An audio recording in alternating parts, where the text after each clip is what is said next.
Anything? Cool. I am gonna be readying that right now then. Yeah. At the very least, I made sure earlier that everything else was good. Did you want to hit me with a group invite?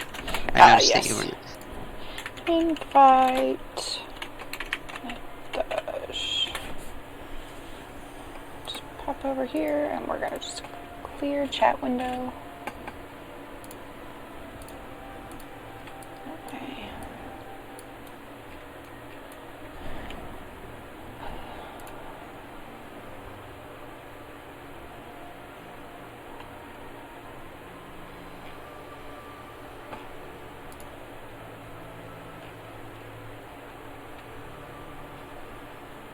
There's always new unreads in the EverQuest channel. Hmm? I said there's always new unreads in the EverQuest 2 Discord. It moves quicker than I can stay caught up with as many Discords as I'm in. Alright, we are live. We're waiting for everybody. Cool. Doing setup stuff, doing mic checks, etc., etc. Cool. Yes, Gan says his mic is not working, so we'll just type what he says. And Let me switch over to that Discord so I can also see this. Oh, actually, you're gonna be reading that one too, aren't you? yeah, so I can. where is he? Yeah. All right.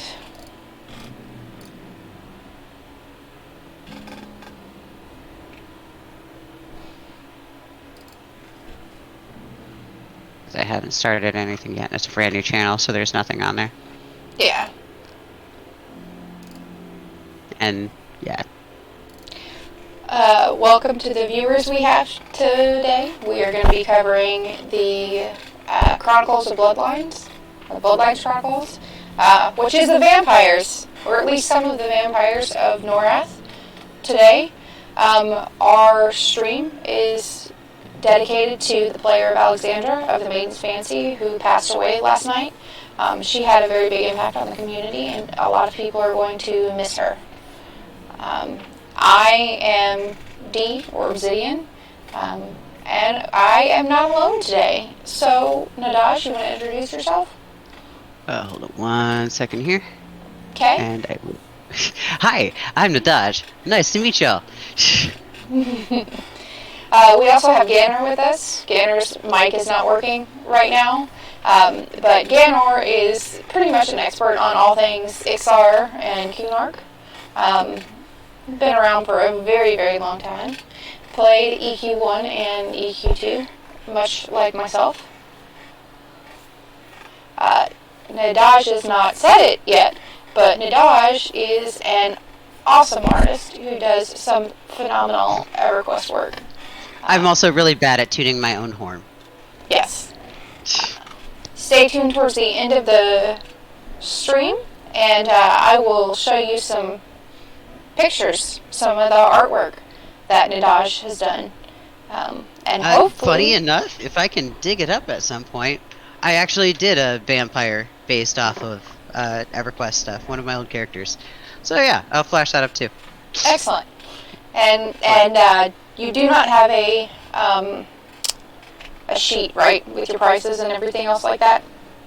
Currently, I haven't really needed it because I've been so backlogged. We've been working kind of like on a project-per-project basis. Typically for like simple little day projects, things like character sheets and such, I start at around 60 and it goes up from there. Typically in the, I want to say between 1 to 200 is around what the piece is that if you've been watching my stuff on the AV channels, arts and doodles pages, a lot of those tend to go for closer to the 100 to 150 range. If that makes sense. It does. If you have an idea, feel free to just like... That's actually a great place to find me, is in the AB Discord. You can just add me at... I'm under Nadaj the Entertainer. And if you have something that you're looking for, let me know. I definitely lurk around the art channels in particular. You can also reach out to me on the EverQuest or EverQuest 2 Discords, and Yes. I will put you in contact with Nadaj. Absolutely. On my screen right now is some of Nadaj's artwork. I also have a website, krmillustrations.com, and I can get contacted through that as well.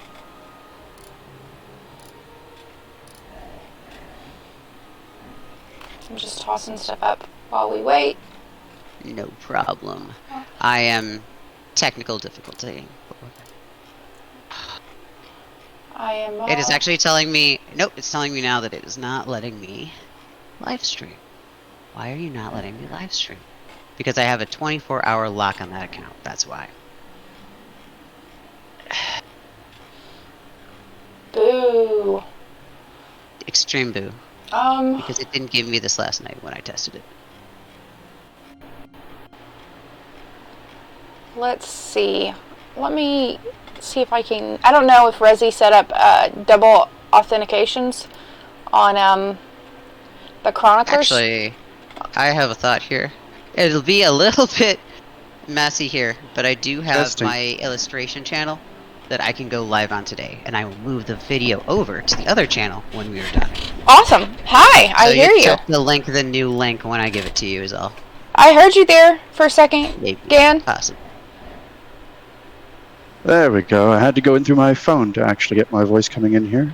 Hi. Nice Hello? to hear your voice again. Grar. I am just flashing up Nadaj artwork while we are troubleshooting. Yes, we're doing, of course, because I don't know what it is.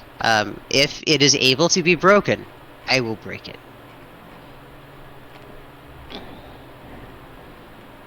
Or not read, one of the two. That also happens. If you guys have any questions or anything else like that, go ahead and shoot me a tell. You can put it in Discord. If you do put it in Discord, please at me. In the Discord for EverQuest 2, I am at yhellothar, THAR, because I can't change my nickname. And oh, I see we have a viewer in the channel. Hi. Hello. Yeah, it's Brick. Good day there. I am still going through, because I know that, oh yeah, the skateboard you did. Right. That's a phenomenal one. I've actually done a couple of those. Look at that skateboard. Look at how beautiful that is. Isn't that gorgeous, you guys? That is simply amazing. Here's the concept art for those skateboards. Even that is beautiful.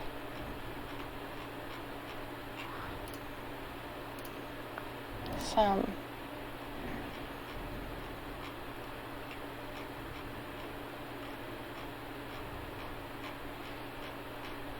on Twitch. Just let me log in.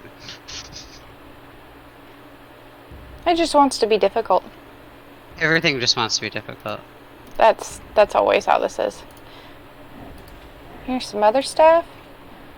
We're just gonna show everybody your artwork while we're waiting.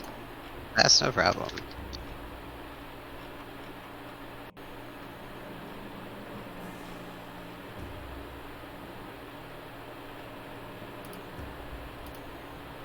Look at all these pretty What's things. the streaming link?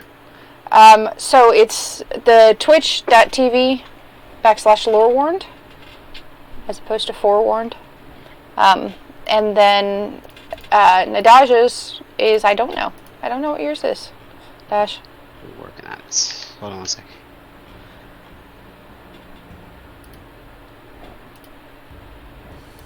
Look at all those pretty arts. I think that's all the arts that I've seen, other than there's the sketch of it first.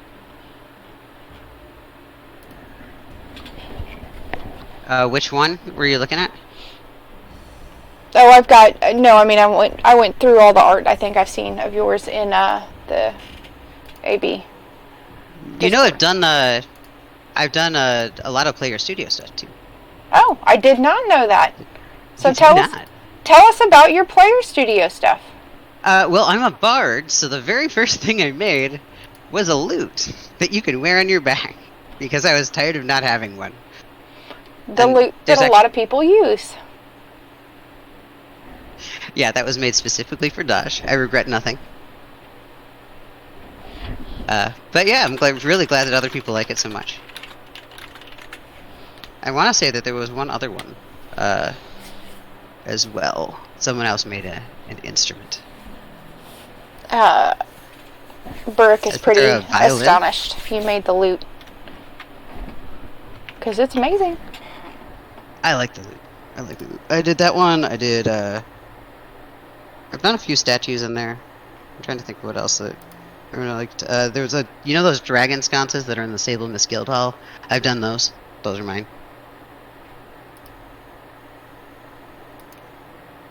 There are a lot of things. If you search for KRM illustrations, all of my stuff is listed under there.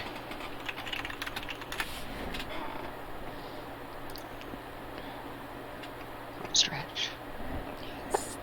Let's take this and let's just... It zooms up pretty big, but this is gorgeous.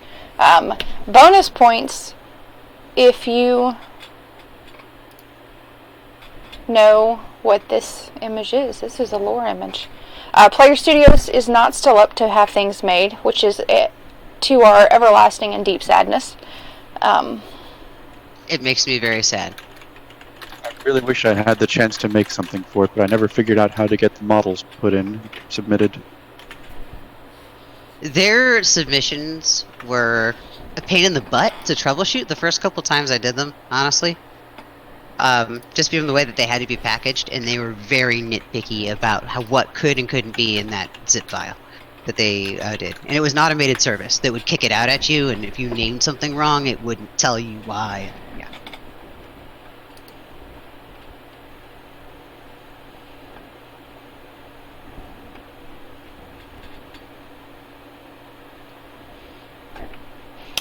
Okay.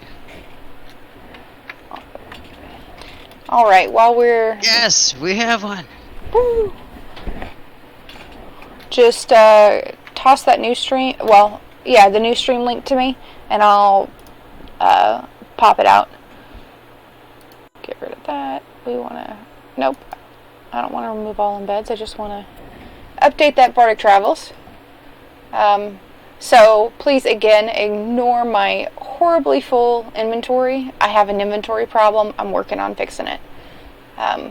Oh, you don't even want to see my inventory. It's nice right now, but... I have half of a single bag open with space. This quest starts with a De Morte insignia band. If you right-click it and examine it, you're going to get a worn inscription glints faintly inside the band of the old ring. The characters are of obvious Teardal script, but without looking more closely, it would be impossible to make out what they say. And then you examine the ring, and you get a vision. The vision compels you to search for the De Morte burial chambers. The image reminds you of an area in the Nectulus forest, an ancient citadel of Teardal construction. The word De Morte burns into your mind as you stare inside the band. Suddenly, a vision begins to form. And you come out to Nectulus Forest, and you're going to go to the head of the waterfall here. And there's camps. Oh, look, there's the actual vision. Blah. I forgot that actually happened. You have two camps you can work for. You can work for the agents of Mar, who are over here with their pansiness. Blah blah blah. Yeah, their pansiness. I did that entire quest line just for that shiny light armor for my paladin. Yeah. They're all bright and shiny. Level. It was unique at the time. These days you can find all kinds of alternatives. Yeah, yeah. Back at the time, it was like one of two sets that you could get. The other one I pulled out of I was actually at the dark metal set. Was pretty okay as a paladin set. Funny enough, because it's such a light for a dark metal breastplate. It's a very light metal color. Works really well for Paladin side. And matches the Pally class helm. The band should automatically be delivered to you, but I have heard that there is somebody you can talk to. I would have to look it up, but somebody you can talk to that will give you it if you don't have the band. Mine was sitting shoved in my house vault. Oh, and here's the quartermaster of the Brethren, so you can kind of preview the armor and what it looks like. Let's just drag that over here. So you can, oh, not the robe. There's the robe. The robe is actually pretty. Actually, the robe is pretty good. Yeah. So it's a shiny black metal outfit. And then there's, you could get some certain spells here too. It was a big deal that you could get some of your master crafted spells here. I've hidden my stream key and I'm trying to find it, and that's all I need. And you got certain abilities. And then if we go over to the pansy side.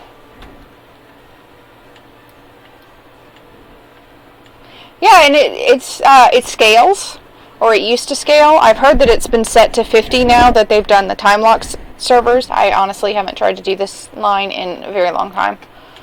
I want to say a scaling mechanism, but it stops. Yeah, yes, it used to scale from 20 to 55. They did something similar with Split Paw, only to a slightly larger range. Yeah. So there's the robe on the side. And then the obnoxiously shiny armor.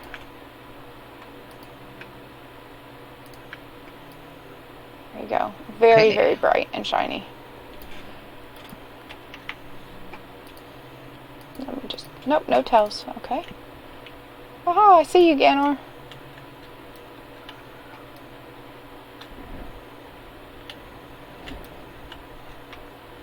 Alright, I am live. Yay! Okay, I'm on Twitch right now. Under Nadaj the Bard. I'm running next to you. Yeah, send me a... As I was able to at least get Twitch to work. Send me a message with that, and I will spam it to all the channels.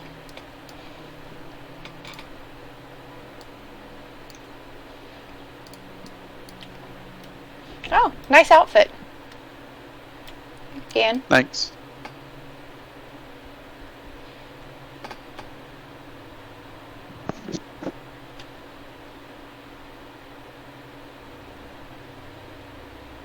Looks good. Alright, I'm gonna pick up this quest real quick while I wait for Nadash. This is my subtler outfit. I am promptly waiting for my vet call to fail. Oh wow, that set looks so good on Okay, take 2, calling back to the guild hall. Be right there. Yeah, but It's the new bat hat. Yeah, it is. I imagine it looks really good with the female XR with their frilics and everything. Haven't seen it.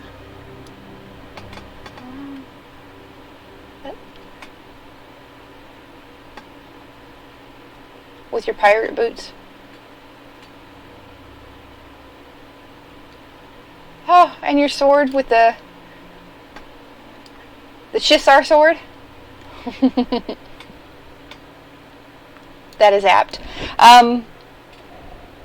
Daj, you've got to send me your link so I can spam No, I'm everything. trying to figure out where the hell they hit it. They've changed Twitch quite a bit, and I don't normally work on it through Twitch's thing. I usually use it through a different software. So I'm trying to figure out where the heck things are, because they've moved a lot since I've touched this last. Yes, this is my RPs channel. RPs. R. Okay. Just checking. Okay. I'll go ahead and pick up this quest. Hey. We can work for you, and then the rewards are far better than you'll see working with those ignorant do-gooders. we recognize the true power that's hidden behind the Timber Falls.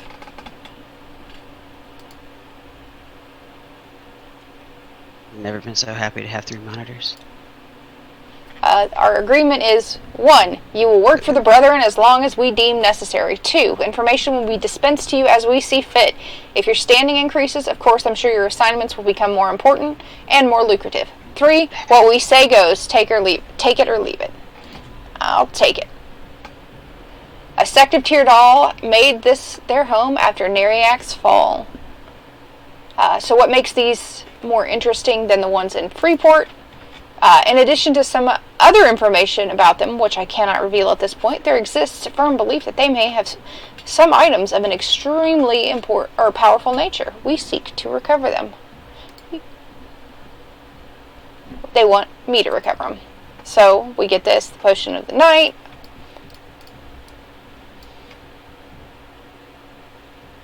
So we're good. Did you get the link? I sent you a link. The edgy theater kids are the Brethren, and the shiny pansies are the Mar, or the Hand. Excuse me, Hand of Mar.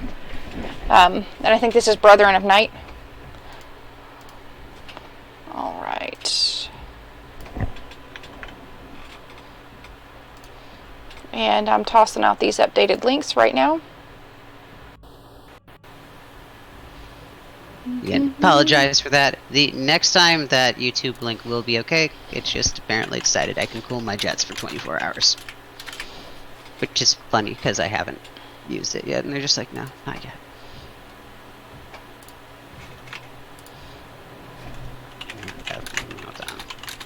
Oh, that's right, because I'm a role player.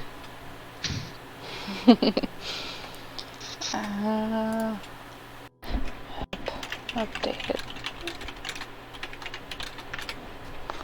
Alright, that's those channels. Let's pop over here. While we get started, there are different types of vampires in Norrath. Genner, can you tell us a little bit about Chosuth and the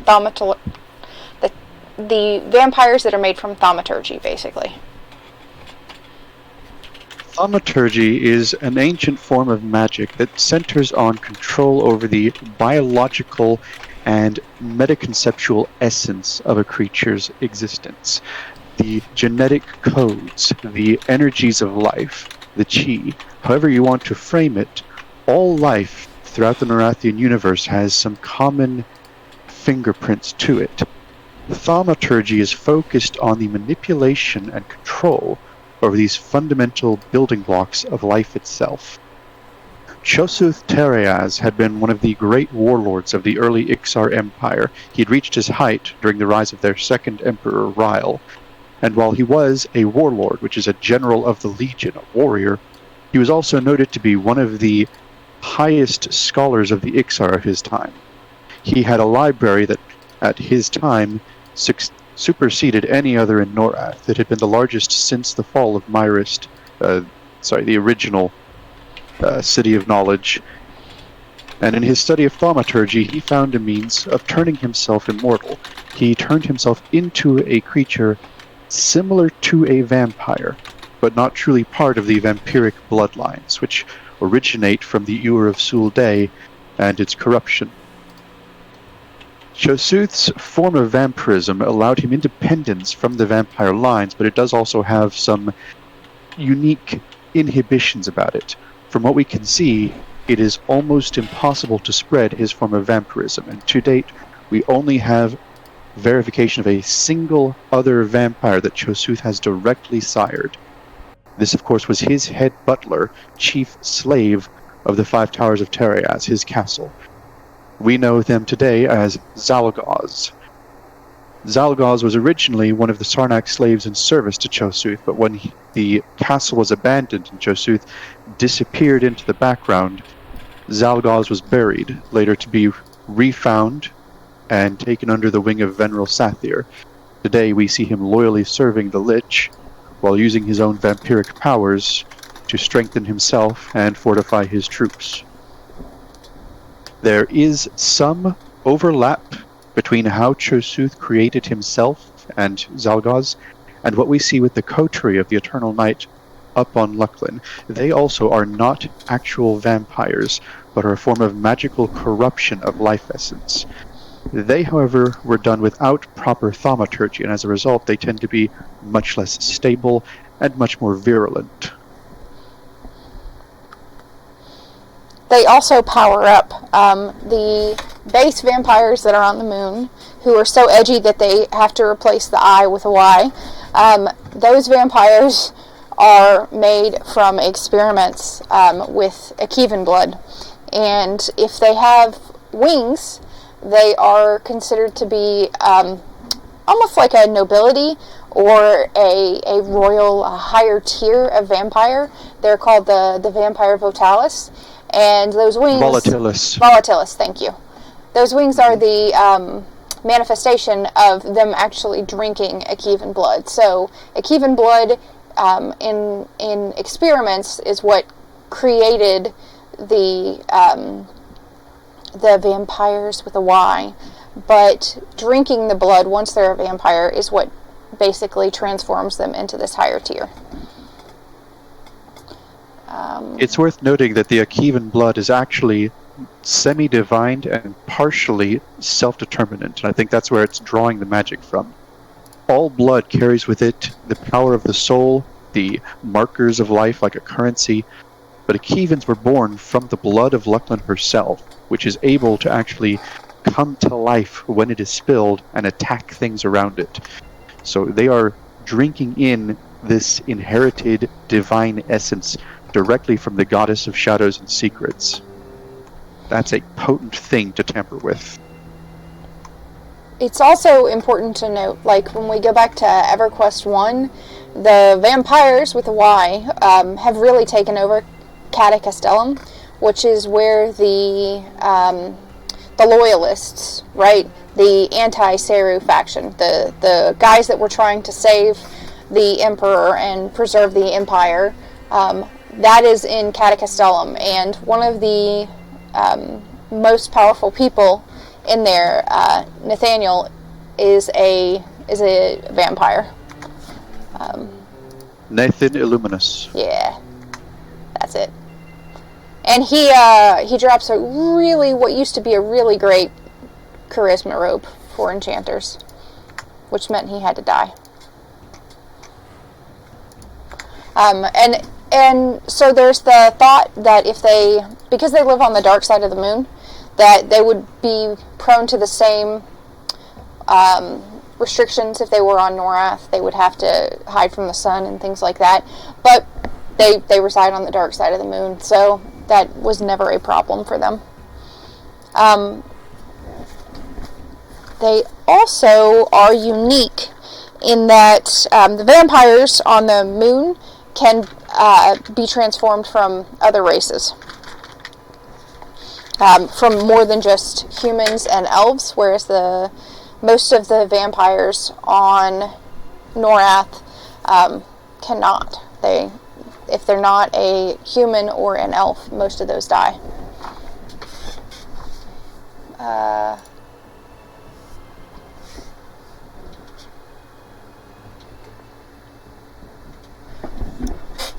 So let me pick up this other quest now that everybody is here and Nadash is live. We are. All right. Nadash is alive. Yay! For now. We're going to help the Brethren of Night. We want to do it as a team.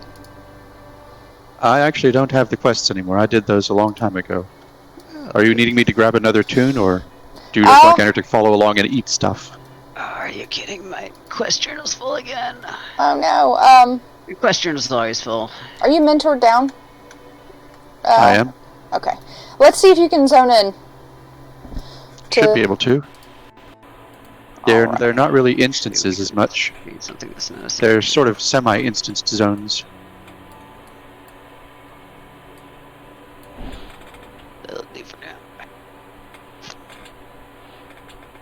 Does anyone else kind of relate to that? The never-ending deletion and replacement of quests? Mm-hmm. I finally finished out all my lore and legends, so I have all the lore and legends done to get those out of my I EverQuest swear, Lore. every time I manage to knock one or two out, I still end up picking them up more up as I'm completing those.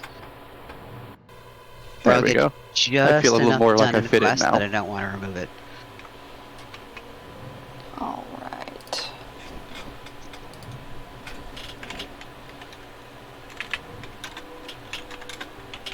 Oh no. Oh, come on, EQ2. Please don't crash the desktop, please. Stay going. Yeah, I'm getting a little bit of graphics lag, unusual, but I get a new one. Alright. I'm getting, not responding. Oh. Oh, yay. So, I'm gonna give this a sec to see if it goes. If I'm still in the group, you can go ahead and pull us into the zone. It should be a zone in. Okay. And it should yank me. Even if I linked it, I should end up in the zone. You were absolutely right, Max. It is called EverQuest for a reason. So It you has come. been questing for what, 22 years now? Yeah. Alright, we're I've gonna been go to here the for Streams 21 of of Night. it. God, I'm getting old. Alright, we need to go to excavation. Or the burial chamber. Which entrance is that? Let's... Under rock caves. Okay, we don't start here. That's right, we gotta go to the little instance over here. Like, it's been years, literal years since I've done this. So, as I am trying to remember where that zone in is. Isn't it over... Is that it? That's Dire Hollow. There's the burial chamber. Hey!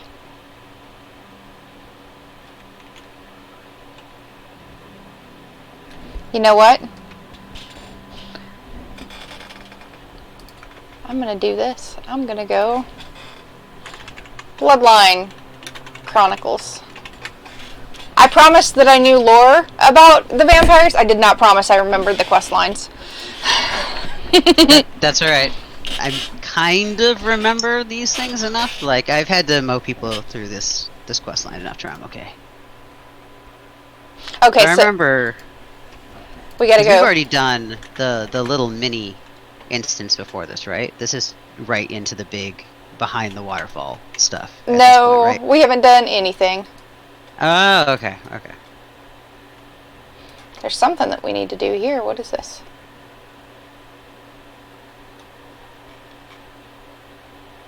Oh, we have to find the Underrock Caverns. Okay, now I'm back. Alright. Are you still mentored? Dig 2. I am. And my UI isn't broken, which is great. That happens Yes. a lot when I crash. There's the caves. We found those. That is them. That is what I remember. Okay, so there are... Which But quest are you in right now? So I have the 3 quests. I have the small sampling, the De Morte burial chambers, and investigating the Underrock caves. Okay, so the burial chambers aren't here. They're actually down below. Yeah. So we have to go down. And I found the Underrock caves, but Way it will down not south. let me click into them. What am I doing? I'm a scout. I'm pretty sure the evac point is closer. Yes. Well, ish. It is when I take the grift from here. It'll take me right to it. Alright. I'm just flying there to the De Morte burial chamber. Yeah, I'm flying there. So... I'm pretty sure this is also a group zone in, so you can... Back in the day, and I started on a PvP server. I started on Venacore. And one of the things we used to do is AA runs. Lobby PvP was really big, but you wanted as many AA as possible. Up to the lock point. And this was one of the zones that people you'd do plat runs to mow through these zones because they had a lot of names. They were really easy to solo at a higher level when you mentored down this low. And you could get a level 20 into the zone pretty easily at the time. That and Pillar of Flame and sinking sands, like all that. There were roots around the entire thing. So I used to make my plat back in ROK. Anyway, sorry. Continue. Yeah. Let's see if we can get us logged in. Or this should be unearthing, I believe, and not acquisition. Let me double check. Yep, that's what it says. I can give you fun little ancient raider anecdotes all day long.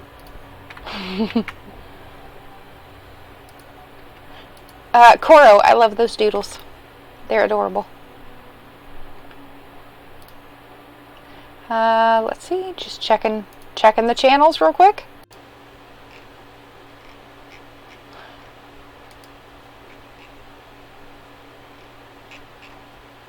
Okay, we're going to pop back over here, and it's going to take its time zoning. While it takes its time zoning, so there are, I've mentioned different vampires. So on Norrath, you tend to have two major lines of vampires. First, you have the Mistmore vampires, Mistmerian vampires. Mistmerian vampires are descendants of the Idal. That's Ydal. These are the first dark elves that were created by Anoric by putting a drop of his blood in the Ur of Sulday. And they were born on, or they were born or lived in Mistmere, which is a part of the Plane of Hate. Why is it popping up those quests? Okay. We need to locate and open Tehayan's coffin. I was about to ask, how slowly? Do you want me to kill this? Let's just slaughter up. I'm not worried. Most of these are, you can see there's lots of undead. And this is important, right? Why are there so many undead here with the guards and everything?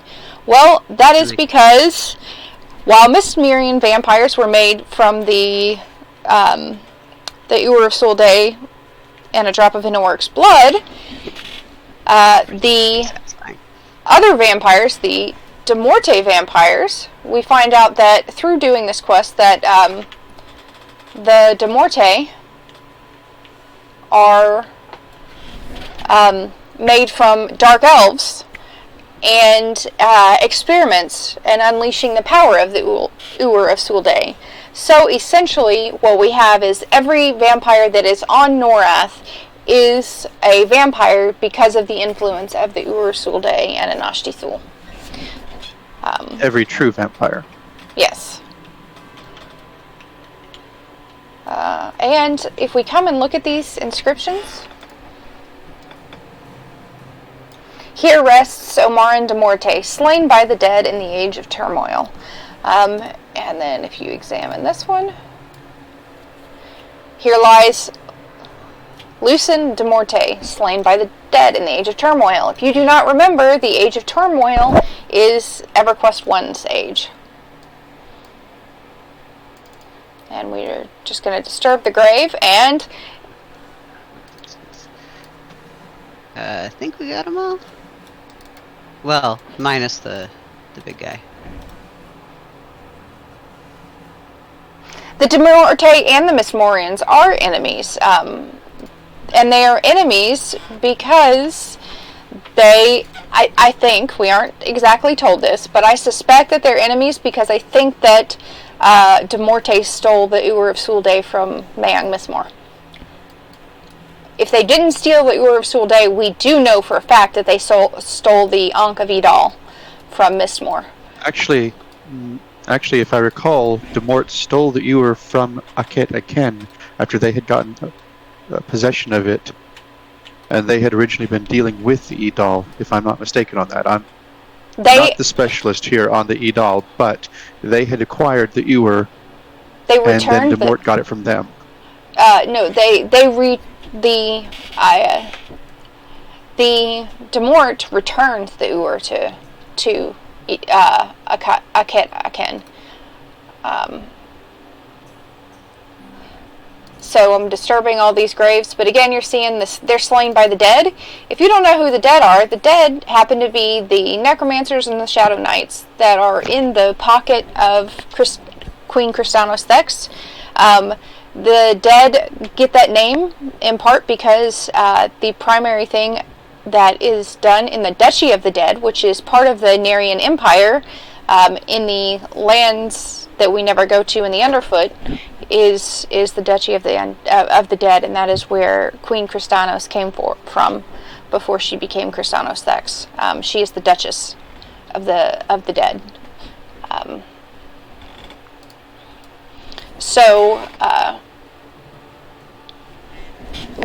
You see this a lot in Deserts of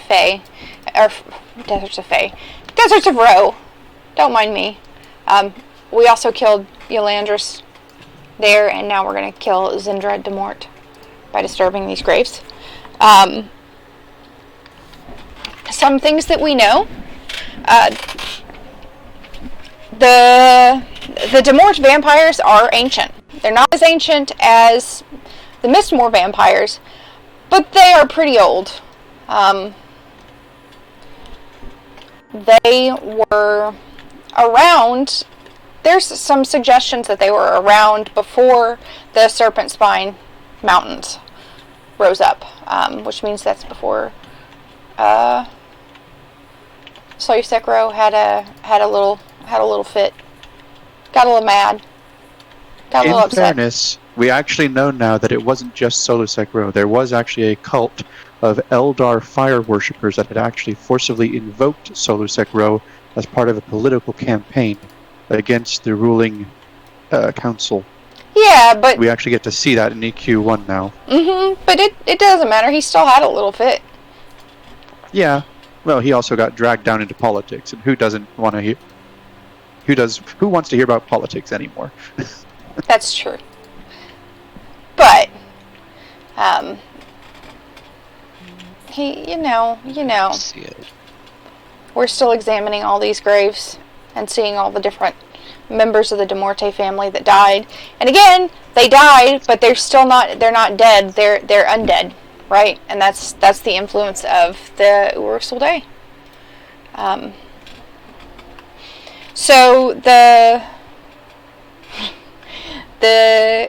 helping. You are. I was reading chat and giggling at some puns. Yep.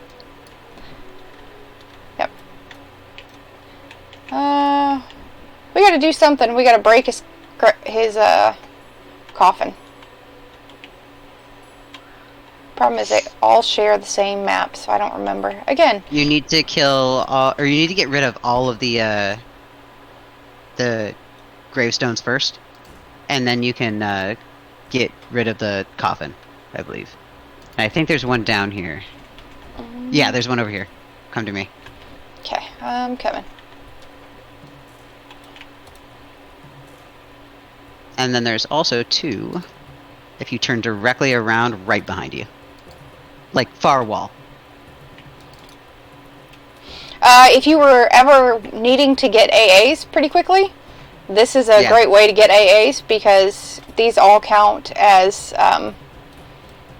different. I don't believe they give additional AA anymore. They have stars over their names. They changed how AA worked a while back, as far as like the bonus AA. I don't know if they just nerfed it outright with the amount that they give, but like they don't give the bonus for killing it first time anymore. Though they did. On the other hand, it is a small zone with a lot of discoveries. Yeah. I love this insignia too. Okay, so now we open Tehayan's coffin, and though I have found the de Morte burial chamber, deeper questions remain. What is this strange crest? Why was I led here? And then you inspect that. The crest of the de Morte family is supported by an old and tattered ribbon. The tarnished silver shows through, and a faint ripple of magic emanates from it. As you look closer, a magical essence washes over you. Almost immediately, you feel the desire to head towards the Timber Falls.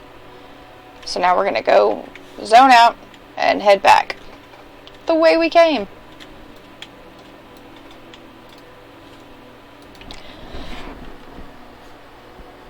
So, we know courtesy of Valen, that the De Morte vampires existed in EQ1. They had a Old Neriac had their villa, and agents charged with hunting them could be found. Most of De Morte was slain in the Age of Turmoil. They were hunted down and exiled and slain by both the Indigo Brotherhood, which was the faction... Warriors of Neriac. Yeah, but it was also the faction baby of the King of Neriac. The King really sided very closely with the Indigo Brotherhood, or rather the Indigo Brotherhood sided with the King, and the Dead sided with the Queen. So this is one of those few decisions that you can see historically where the King and Queen were on the same page. That was kind of abnormal. Yeah, Nathox and Kristanos really did not get along well. Yeah. So the De Morte celebrate a holiday called Libation.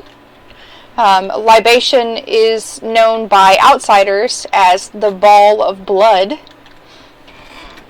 And during the Ball of Blood, it starts with a recitation of history and events and accomplishments that have been made, both historically in the past several years, but also in the past, the most recent year. And during the recitation, you have a bunch of people who are being sacrificed, and a giant pool of blood is being created. And then they all go and feed from that big pile of blood, and then they dance the night away and just have a real banger of a party. And this is a celebration of the event that unleashed the Uwer of Sulday and transformed not one of the De Morte, but the entire De Morte family in one event into vampires. Okay, so we have to go back to we came to the waterfall, and now we have to go back. This is pretty typical of all of our quest lines, where we just go back and forth. Don't you have to go into Dire Hollow for this next? I do not remember. So the De Morte vampires. Where am I running into the wall? Oh, there. Yep. I flew the wrong way. I hit the invisible wall too earlier. I was trying to be all cinematic with how I was dealing with my camera, and it was like, nope, we're just gonna hit you with this. Neener. So the De Morte were being hunted out, right? And you can see, as we just were in their burial chamber, that they were getting killed pretty good. And they were all vampires at this time. And they are dying off left and right. So as they leave, not all of the clan can go. Some of them are left behind. I'm zoning us into the burial chamber. I guess this should be acquisition. Let me double check.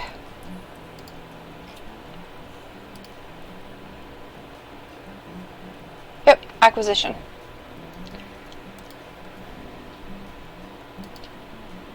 And just tabbing back over.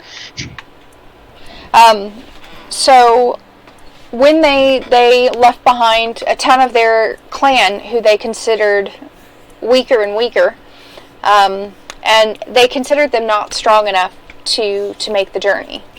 And what they did is they left them behind. And those vampires that were left behind, if they went to Neriac, they were out in Darklight Wood. And the king and the queen still didn't want them around.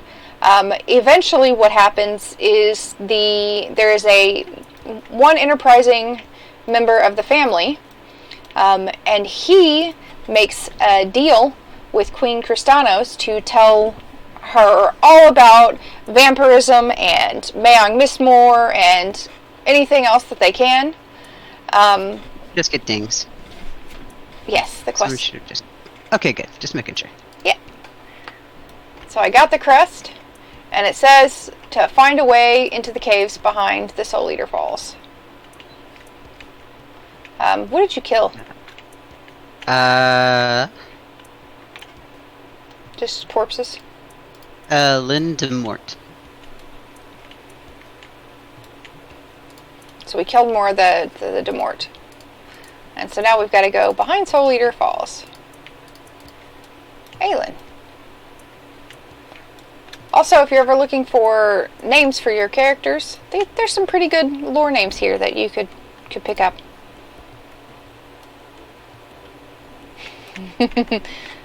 Step 4 is always question mark, or excuse me, step 3 is always really just run around like a chicken with your head cut off, which is basically what I'm doing. I'm sitting here talking while these guys are slaughtering everything up. And again, I just really like this little pavilion.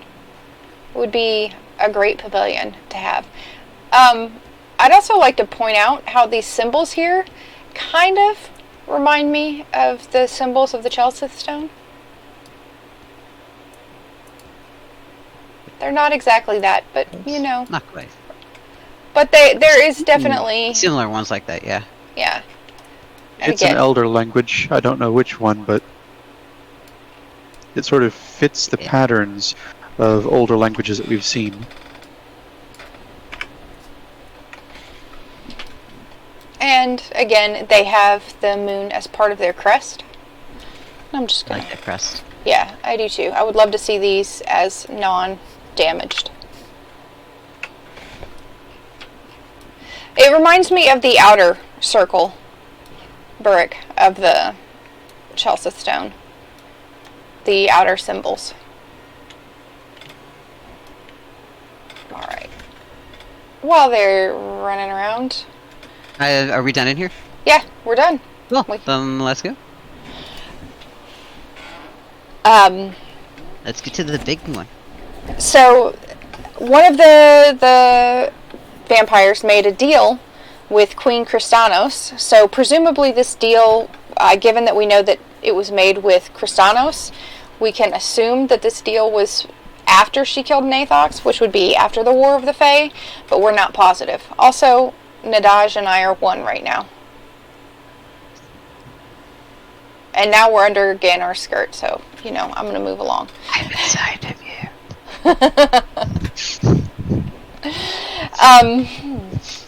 So that vampire was named Daril. And Daril made an agreement with Queen Kristanos that he would tell her all the information that she wanted to know because she was questing for immortality. And in return, he would be allowed to set up his house and come back to Neriak. He had restrictions. One, that there could never be more than 20 Daril at any given time. And two, that any of the members of his family could be taken at any given time for use of in different experiments or basically whatever they wanted by the members of the dead. I was absolutely getting to that. The T-Rathir thin blood vampires, those are Demorte. Those are, nope, they're not Daril, they're Demorte that just never went into the city. And didn't get hunted down. From everything that we can tell, they are the rejects.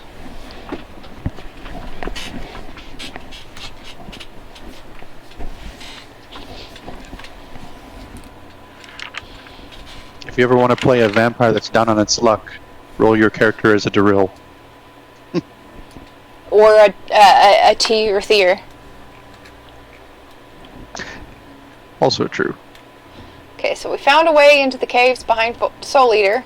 So now we're going to do Tomes of Night, and we are we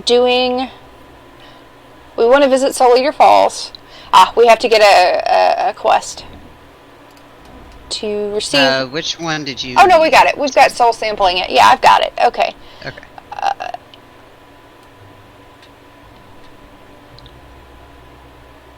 Oh no! Return to Soul Eater Falls. Oh, I was supposed to do rock samples in the other room. So that's what it is. I gotta go back to the zone we were just at because I didn't pay attention, and do that small sampling because we don't get access to the Crypta to hand until we do that. So the De Morte family, we never know exactly what happens to all of them, so presumably there's probably a few De Morte here or there. We know for a fact that there are members of De Morte in Everfrost, that they had a chateau out in Everfrost, so presumably they settled out there for a while. We also know that Malconis De Morte, who was the one who did the initial experiments, also stole something from Mayong Mismore. Again, it was either the Ankh of Idal, or excuse me, it was either the Ur Sulday, or which would have been how he and Neriak got access to the Ur, or it was the Ankh of Idal. We know for a fact he stole the Ankh of Idal. That's part of the Freethinkers raid that you do. Malconis talks about how he's stolen it and sent it to some place we will never have access to. But you also have a quest line where you can return it to Mayong Mismore. And when we do that,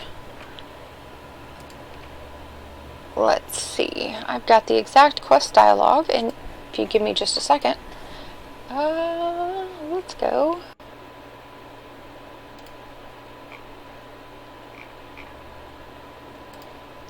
My lord, the Ankh of Idal has been recovered from our raid on the De Morte hideout. My assistants have placed the relic in your soul-bound chest. Mayong, and what of Malconis De Morte? The head archivist says, Malconis appears to have escaped during the chaos of the fight, my lord. Mayong, no matter, I shall deal with that coward personally in due time. You may begin your research on the Ankh as soon as the others arrive. So, he fled. And hid, and he hid in Aket Aken, the city of the Suldal.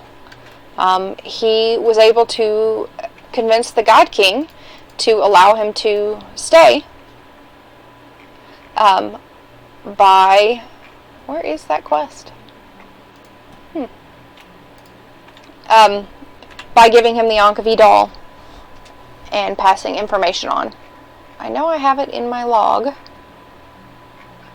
It is, let's sort these by name. Any questions so far? Comments? Concerns? No, sadly, you don't really get the chance to ever talk to God King Anuk. He is just a fight. He is, sadly, just a fight. And you really don't get a sense for how nuanced of a person he is from the interactions. There's a lot of lore that suggests he was actually quite the thinker and quite the schemer, but you just get another megalomaniacal expansion boss.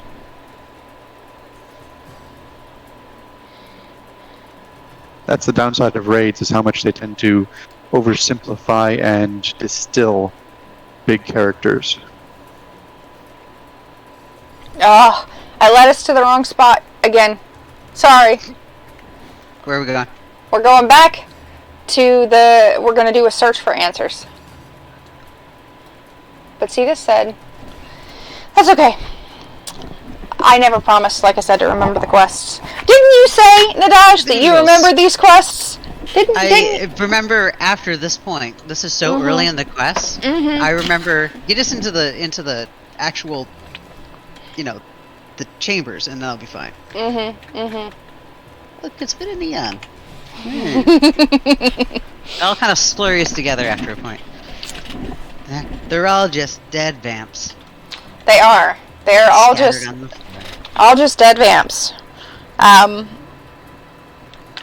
But yeah, so Demort was allowed to stay, Malconis de Morte. So presuming some of his family exists, because again, that dialogue with Mayong, that dialogue, by the way, comes from one of the, I think it's the Ravenscale Repository in Loping Plains.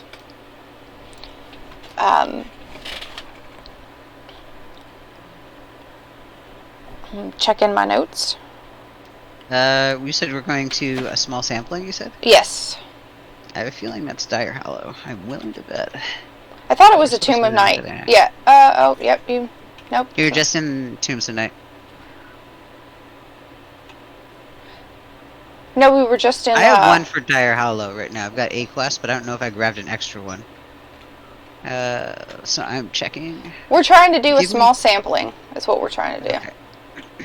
Alright. Hey, everybody! Watch us run around like chickens with our heads cut off. As is true in standard Norrath fashion. Yeah, I was gonna say, like, this is pretty average, honestly. If you're doing a small sampling, it is actually a search for answers, which is in the central Tombs of Night. Yep. See. Our watchers have us covered. It's I was going to the right way. Ganner and Mags. Hopefully you don't mind me calling you Mags. Magaria. Both.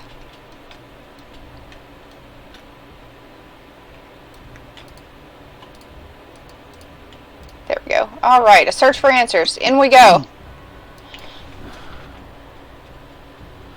I know, I just didn't want to tell the world that, Max. If I recall, we get the rock samples from finding the bodies on the ground.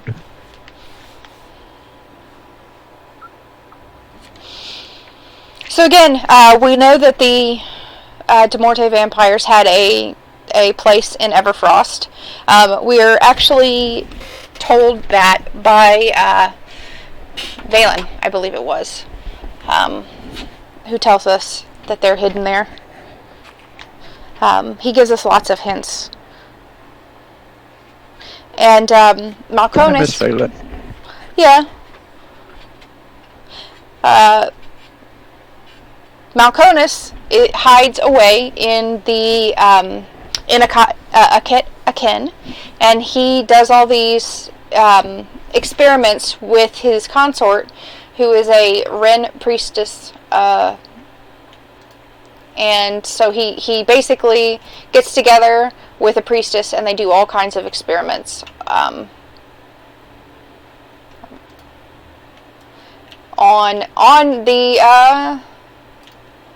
the Sul doll, and the God King doesn't allow it, or doesn't like it, but he allows it. A lot of the people there are really unhappy with it. They're called blood experiments, and they're said to be a really bloody area. So we have no idea what experiments they were doing. You do meet Malconis.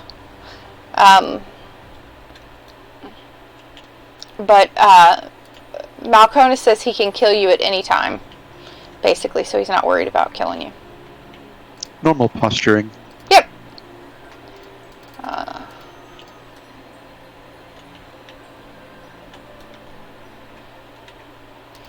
Also, all music that I am playing comes from either EverQuest 1 or EverQuest 2, and since we've gotten flagged on YouTube, please remember that this is per the terms of service. It is acceptable to use EverQuest music when producing EverQuest content. Yeah, it is even acceptable. For their own terms of service. Yeah, not even just fair use, which you'd also be okay with. It's also acceptable to monetize your streams as about the game. So, not that we're monetizing anything, but if we wanted to, we could. Yeah, it's allowable. First scout. I have no idea where you are. That's Ganor. I'm headed over to you. Yes. You. It is okay to stream the There you EverQuest go. music. I believe it was in relation to promoting the game. So it's not like you could like take their music and play it over something unrelated. But if you're drawing or something like that, and you talk about, hey, this is the EverQuest music and blah blah blah, as long as you're, You would have you'd have to like make it about the you just thing. You'd have to relate it to the commentary. Yeah. you can mention it. I'll link you the information later, so you have access to it. I did not find any quest items. I bet those are the. Oh right, you used to have to come in here and camp over and over again, and those were named. Yeah. Uh-huh. This is actually a pretty zone, and I would not I would be very happy to have this as a house. It's a bit pink for me. Nope, I want caves. I want actual caves. Don't tell me you couldn't make this place into a gorgeous place. Put all those pretty mushrooms and everything else in. I would I like wouldn't it want if they this took off cave. the I'd rather have stalactites. it. I would rather have a cave more in the line of Split Paw. Why not all of the Yeah. above? Give me Haven. Give me Haven back. And Yeah. I'll take it. Yeah, Haven is good too. I just like all the water here. Which I Didn't think David is use the actually a same list mesh of a as Split Paw? section. Yeah, it's like a section of Split Paw.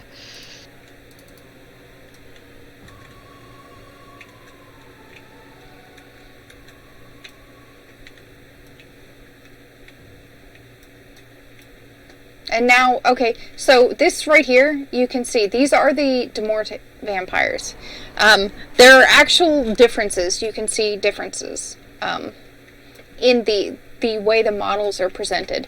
So, you kind of just think, oh, vampires, the models are all the same. No, they're actually really not. They have put in, like, physiological differences to allow you to tell what kind of vampire you're fighting or you're encountering.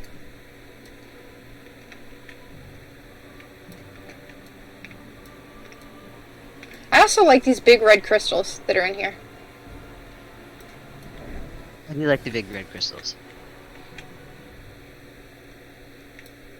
And this, see here? There's There's their crest again. There's a wounded scout here. Yes, that's the one that she already grabbed. She got that one. Alright. It is when they introduced all the destructible walls. Yep. A mechanic they did not use as much as they really ought to have. Yeah, they didn't really take full advantage of the mechanical walls. Or the breakable walls. See? Or the breakable jars. Let's break this wall. Back then, they had tried to come up with a new terrain mechanic every couple of expansions. We had the climbable walls with Desert of Roe. We had the breakable walls with this thing. Yeah, it was they were really pushing the envelope of what we thought could be done back then. At the time, yeah, this was pretty cool. I remember the housing system, even as pared down as it was, back in even ROK, was well beyond anything that anyone else was offering at the time. And look at this. It's still one of the top housing systems in all MMOs.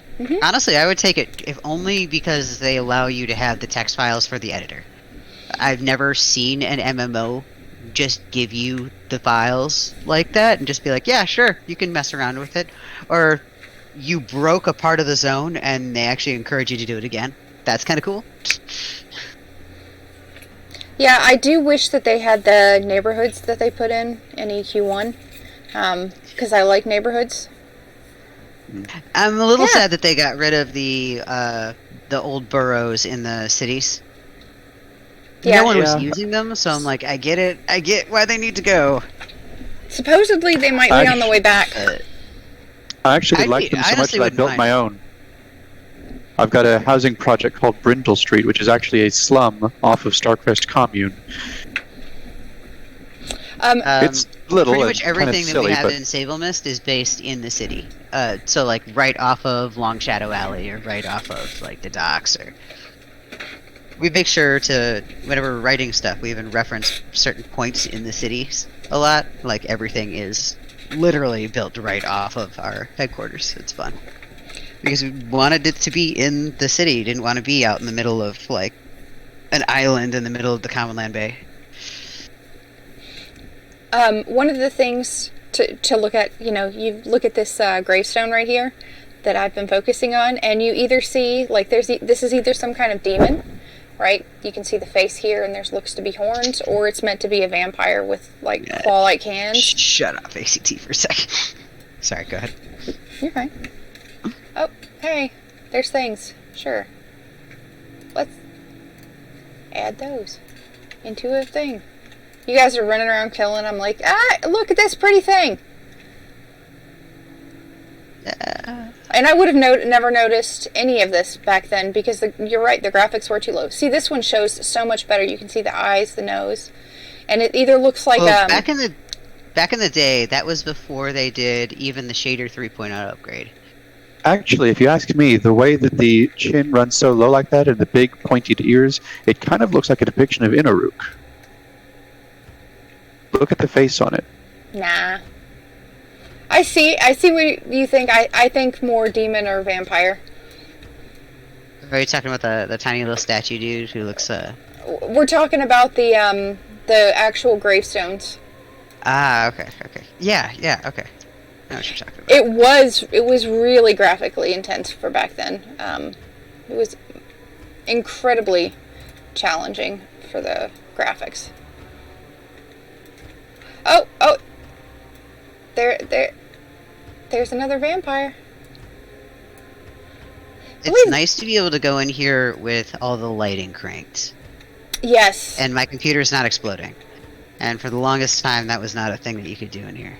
Let's see. I have only gotten one scout. But trying to get the others to pop.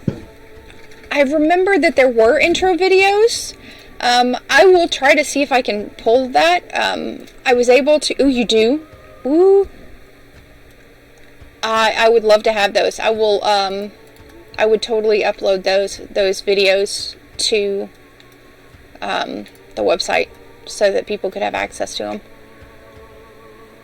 But I remember them. I was able to pull up some of the old Flash and get it to work a little bit, but it's been just a challenge. So much of what used to be on the website was basically Flash, and Flash says no.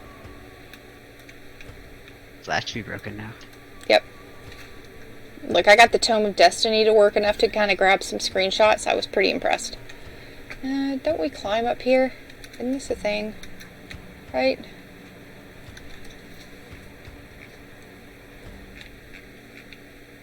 There was somewhere I thought I remembered. Because I see stuff off. Hey, I didn't find any quest items. It was really funny trying to pull up the Tome of Destiny on the Flash. While they're slaughtering and just carrying me through this, I'm just going to sit here and check my notes. I feel kind of like we were the hired help to get the researcher through the expedition. So we talked about Mayong Mistmore. Mayong and Demort both were very interesting, and Demort's children, basically, the Daril, they're all very, very interested in doing experiments, and they're always trying to do experiments on blood, and they're trying to do experiments on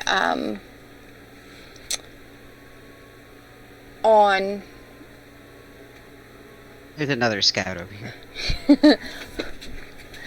They're trying to do experiments on immortality and everything else. So one of the things we know about the Edal is that the Edal were cursed upon creation, and there's been a huge hint that one of the biggest things that Mayong is doing, his experiments and everything else, is very heavily centered around him trying to cure the curse. Some people think that the curse that he's trying to cure is vampirism. I actually do not think that it's vampirism. I think that the curse that they're trying to cure is something tied to being undead and not being able to reproduce or something like that. Ronan, I have to...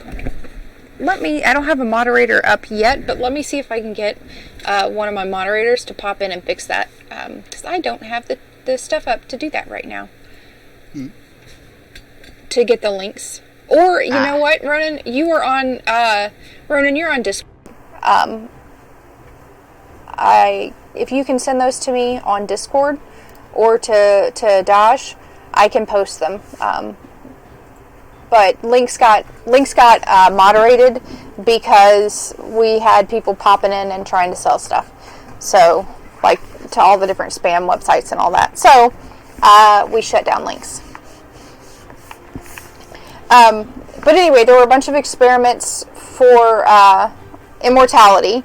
And one of Mayong Miskmore's experiments was with this up-and-coming Teardal mage. I believe she was an enchantress, but she was incredibly powerful. And it was a great alliance. And her name was Serena Siltor. And they built the Tower of Frozen Shadow. And Serena gifted Mayong the Dracolic. Some people say he jilted her because he was mad about the Dracolic and he didn't want to upset or anger the dragons. I don't really buy that as anything because Mayong has always hated the dragons, and I think that Mayong doesn't care about pissing the dragons off. But Serena Siltor, we get some letters as part of the Free Bloods release, and we will get to the Free Blood and how they fit in. And again, I'm just going to sit here and talk while you guys are running around killing everything, and the bats are flying over my head. Tracking down the last stragglers, you know.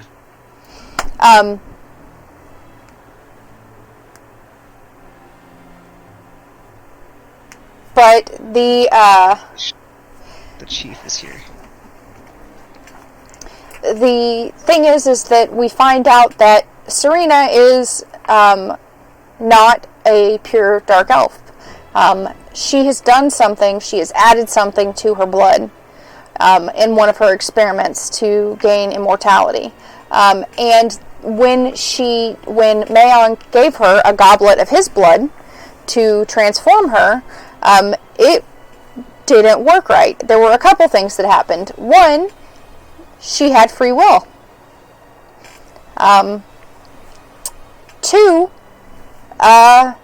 she got wings and everything else. So there's a couple of theories here. Based on what we know about vampires, I think it's pretty obvious, especially with her getting wings. What other vampire adds something to their blood and gets wings? Anybody remember? The Coterie. Yep, the Coterie of Eternal Night.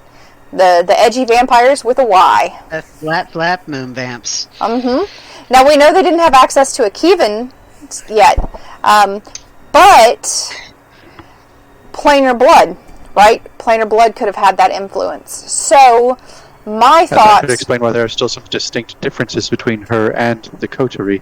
It could be a similar mechanism using different reagents. Yep. And we know... I'm going to go ahead and close all these links out real quick. The Akeevan blood is confirmed in-game. Yes, the Akeevan blood is 100% confirmed in-game. I will pop that a screenshot up of that in just a minute. I am... that is...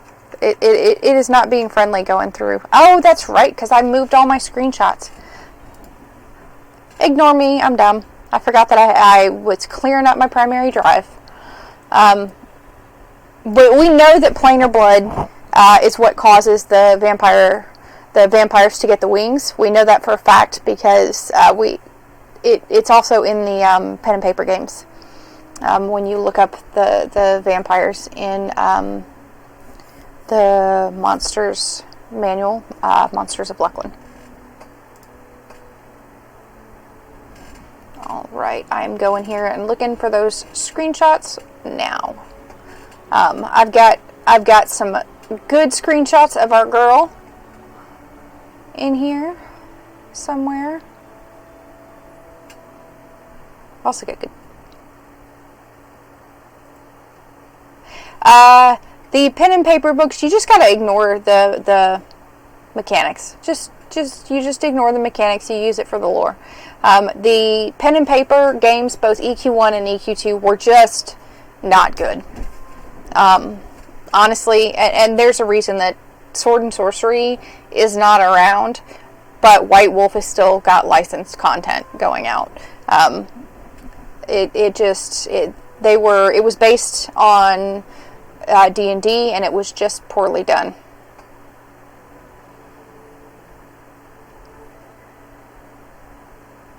Yeah, we found the EQ2 pen and paper game, but the rules are just garbage. They're just garbage. Don't mind me, I'm still looking for that screenshot. So when we're talking about this, my thought is that Serena, there's two options, and I lean towards one, but one option is that she pulled, a creature from like the Plane of Hate. That would not have been abnormal. If I say Abraxas, does anybody know who Abraxas is? I do. He's in my guild. Nope. NPC. She's referring to the demon that is chained up by the side of the throne of close. Christanos. Gotcha. Never mind. There's a guy named Abraxas in my guild. That is not the same person. Continue. Yep. I'm talking about the demon that is chained up by Serena. Sorry. Shut up. Christanos. Yeah, Christanos. Thank you, I misspoke. It is winged. It has those type of wings. And that Serena or Christanos was doing experiments on immortality. And yes, Christanos does have the duophonic voice. And so if Christanos was using experiments that she learned from the Daril vampires, who told her everything, and the Daril vampires know what experiments Mayong was doing, and are based off of Mayong's notes and what happened with Serena. If they did that, it would make sense that she would have this creature as her familiar, and that maybe that stuff comes from the Plane of Hate. So and the blood that was in Serena that was impure, that corrupted her and gave her free will, is from the Plane of Hate. That is one theory. The other theory is we don't know for a fact, by the way, why Christanos has a duophonic voice. The biggest idea is that Christanos is not just Christanos. So here's my idea. And Rezakai also agrees with this idea, that Serena summoned something from the void. And she summoned something from the void, and that's what corrupted her. And that's what gave her wings, an extraplanar entity. And that's why she's something like a succubus, which you see with some of the different Nightblood creatures. They have the wings and everything. And if she had the void influence, it would, and if Christanos was continuing those experiments, Christanos could be possessed by a creature from the void. A creature from the void could be speaking through her. A creature from the Plane of Hate could as well, but it doesn't seem very likely that a creature from the Plane of Hate is speaking through Christanos. It does seem likely that a creature from the void would speak through Christanos. Alternatively, it could just be posturing. Don't forget that she likes to think of herself as a new god, created the Araside just to ape Inoruk's pattern, it would not be surprising for her to use some magical effect to simply make herself more imposing as a form of forcing more respect onto herself and trying to live up to the role she has mentally assigned herself. That's true too. But we do know she's been doing experiments on, here we go.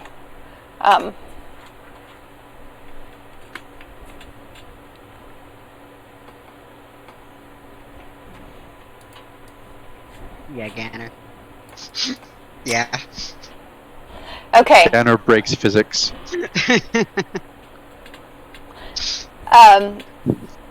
So we find a victim as part of the quests. So don't pay attention if you don't want Luckland spoilers here. As part of the quests that you do, we find a body, and Thaddeus Price says, "The bazaar? I'll say she's got two little holes in her neck, and all of her blood's been drained. Isn't that bizarre? Aren't you just going, ooh?" Thaddeus says, "I was afraid of that." "Well, I wasn't. I was afraid you wouldn't pay me for the job of finding your runaway. I didn't think there'd be vampires." We spell it with an I. And then he repeats, "Vampires," and he spells it with a Y. So presumably there's some kind of pronunciation difference there, by the way. Because we go... Technically, drawing upon older linguistic patterns here, spelling it with a Y would actually make it more along the lines of vampire versus vampire. So there's a very subtle difference that you could draw there, but at that point you're really being kind of pedantic about it. At that point, it's more you're assigning an inflection from the local culture. You're not necessarily, or from the local writing system or whatnot. Like that's what the real life analog does. You have similar sounding words that mean similar things. Kind of similar. Rondo, they did lean very hard into the Gothic aesthetic. Very hard. If you go to Cata Castellum, it is all Gothic architecture. It is. Warren literally has a Gothic cathedral. So yeah, every time they hit vampires, they just lead heavy into. Not nearly as if you go to Cata Castellum, it is beyond leaning hard into that like goth. It is super goth. So we tell Thaddeus, "Did you just correct my pronunciation?" And then it is true. They've infiltrated us. Vampire volatilis. Vampires of the coterie of the eternal night. The Vamsa who now? They are not the vampires you've come to know, born of undeath. According to the tales from Cata Castellum, vampire volatilis are the result of magical experimentations with Akiva blood on humanoid hosts carried out by a powerful alchemist of some renown named Valdenov Zephyr. Makes perfect sense. I've heard of a few deaths like that recently. Mysterious neck wounds. I had hoped it was only old fears, woken by the return of Fordell Mist. You can put those hopes to the ground. Right next to Drianna, who is dead. We're really callous about this. This must be investigated. No, too late for that. They're within our city. They must be hunted and slain. And then we just go kill them. So, it's confirmed there. It's also confirmed that they're made by experiments in the pen and paper books as well. Let's see. Yeah, the player attitude is great.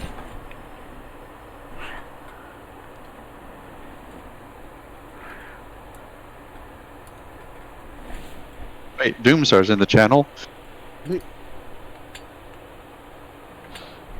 Hold on. Let's see. Yeah, it said like Doomstar said, like Ganner said. Some people know who you are.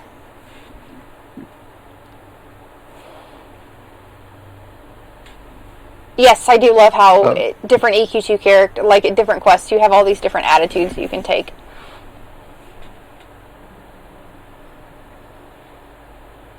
I am looking for my pictures of Serena just to kind of give us an example of Serena. If I had a quick way to Cata, I'd pop over and go to Cata. We're just missing one rock sample.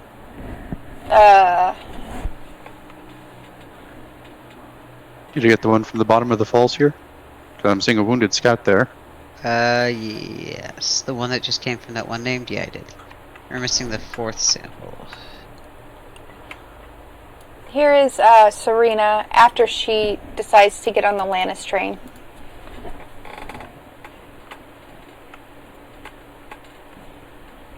Doing everything she can in heels, with her wings hanging behind her like a cloak.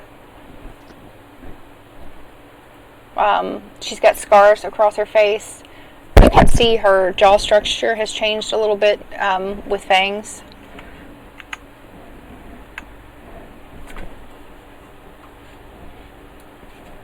And I think I've got another one. I do have another one. All right, let's see. Here she is with her wings out. Let's do this. I think it's going to be somewhere down here. Yep, there it is. Here she is. I killed it and I didn't loot it. She's the high priestess of Malice there. So everyone got your updates? Let me check. There she is. Where she died. And Lannis No, she got beaten down and then came back. Yeah, Lannis. She finishes the ritual at that point.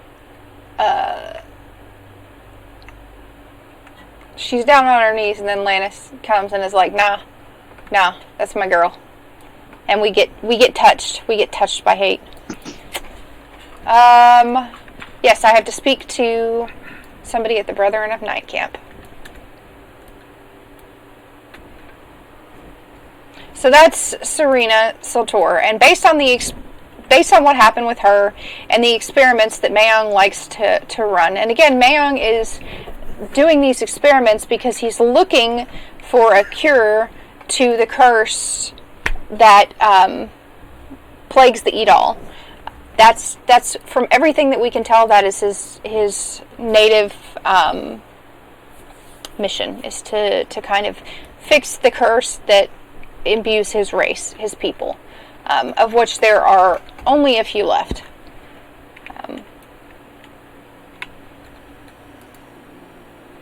So now they're going to give us some.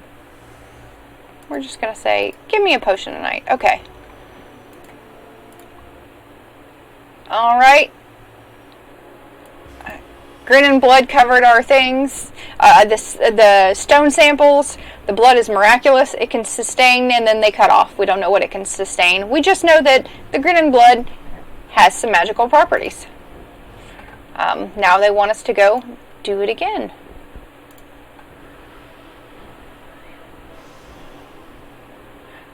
A very thick, possibly sustaining property.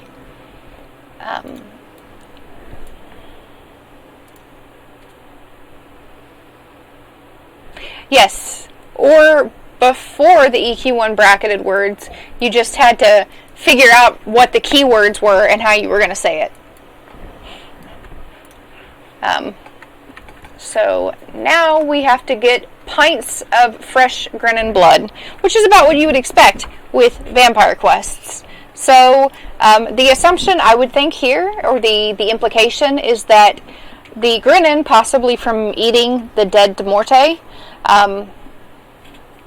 are possibly imbued with some of that vampiric power, which is why the Grinnin look a little bit different than traditional goblins. So also play into why they're more animalistic than most goblins. They are somewhat bestial here. Yes, they are. There's the one quest that says that describes them as feral. Okay, so now we got to do Tombs of Night, search for answers.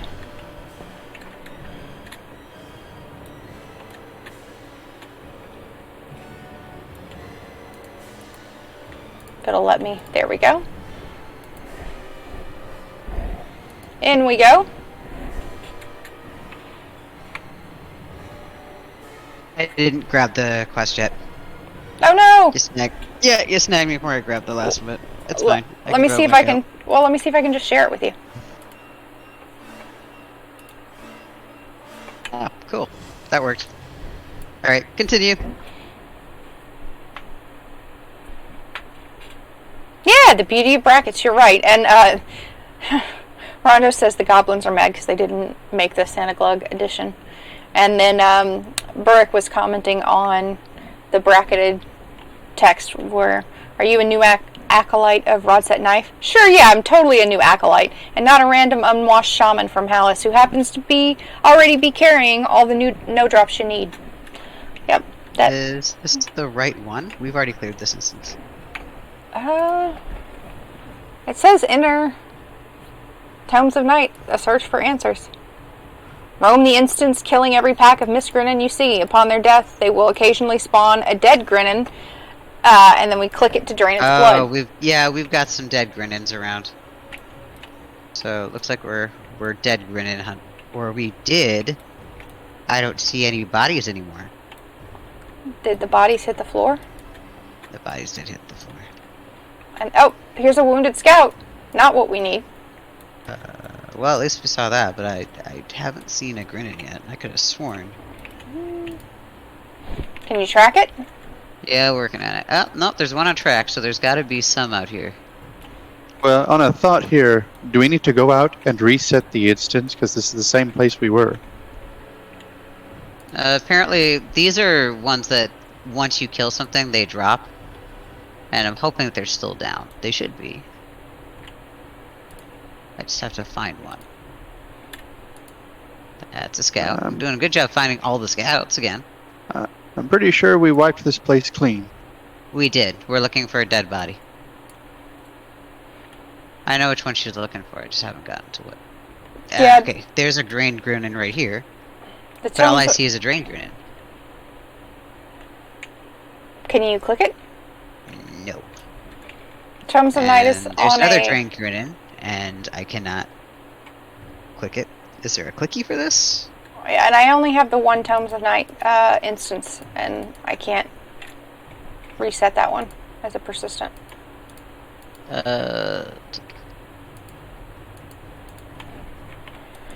Bloody cool. Obtain 5 vials of blood collected from dead grinnins. It I spawns believe a you dead have grinnin. to. There's nothing in the zone called a dead grinnin. They're all like a drowned grinnin, a wounded grinnin. There's not a dead Yes, grinnin. the dead grinnins actually spawn when you kill the grinnins. So we have to go out and reset and let the grinnins repopulate. Yeah, but how do we reset it? It's not in my reset list. Persistence instances, the Tombs of Night. Yeah, that's got a 3-day lockout. Yeah, there's a lockout on this stuff. Yeah, but it's a minimum duration of an hour 30 minutes. After an hour and 30, you can go back and reset it. We've still got 55 minutes on it. So maybe we won't be doing the whole quest line. You want to run out and we can always do a part 2 on this part when we have the ability to want to go unlock. slaughter some vampires in Somborn? Do you want to go to... Yeah, I was about to say, do you want to go to Samborn? Yeah. Go see the difference between the two vamps. Yeah. The cave vamps, and now we're going to go to the hoity-toity rich ones. Yeah.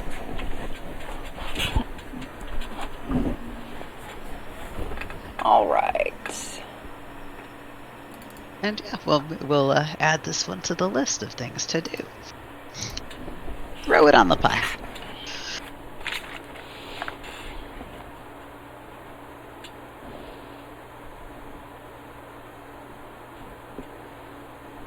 We also know that the Demort stole the research that Mayong had been doing. So the Demort steal the research that Mayong has been doing, and you guys can lead me into the instance, right? Are you headed specifically? The TSO ones? Yeah, who you got? Let me. I'm being all fancy with my guild halls while you're... I am checking my... Let's just reset all my instances that I can reset. There we go.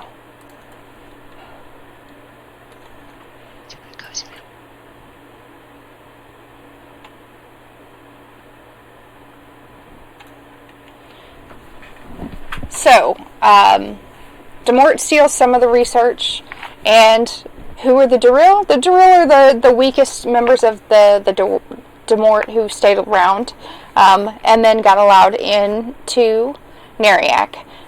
Like I said, there's never more than 20, and they can be taken for research by members of the dead at any given moment. They are performing experiments and adding different things to the blood, and sometimes when they add too much, you have a dramatic transformation. If you don't add enough, they're too weak and rebellious. So what is added to the blood? Well, whatever is added to the blood, again, is something that they figured out from what happened with Serena. So whatever is in her blood, they are grabbing that. So is it a planar creature from hate, or is it a creature from the void? Whatever it is, they're getting that blood, and they're adding it to these experiments. And what happens as they're doing this experiment is they have found that they can only turn humans and elves. Any other race just dies horribly. And they do an experiment on a particular human. It occurs to me that I don't think that these zones scale down this low. I think they do. We can try. Or we can just all unmentor. It doesn't matter if they do. It doesn't matter if they do. We'll still kill everything, and if we unmentor, we'll neutralize, trivialize it. But we can still rip things apart at this level. I can kill Cobalt Scar at level 5. Well, yeah, but we gotta get the gear from it for appearance. So yeah, and it'll still drop when we're down here. Will it? Alright, well, let's see if this one works. Let's start as long as it's not gray. Gotta be 60. Yeah, gotta be 60. You stay here. No, you stay here. I'll pop to Freeport. I'll go, and then here's a trick that you might know or not know. You can mentor your mercenaries. So if you want somebody to be able to mentor, like I can run back, and then I can just zone in with my mercenary, and they can mentor my mercenary. Let's see. Which is fun. It's really fun. I didn't know about that before. Sure, why not? No, not Lazo. I wanted to go with... yeah, I can definitely say that solo, as far as solo classes go, would recommend Bard. Bard is nice. Druids are nice. Mm-hmm. I have to wait just a little bit. But I'm kind of biased with the liking of the Bard. I clicked the wrong thing. I need a re-invite.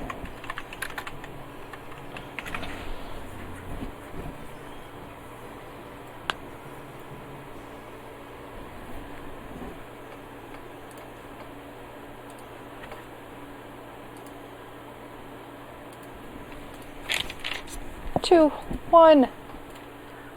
Level 60.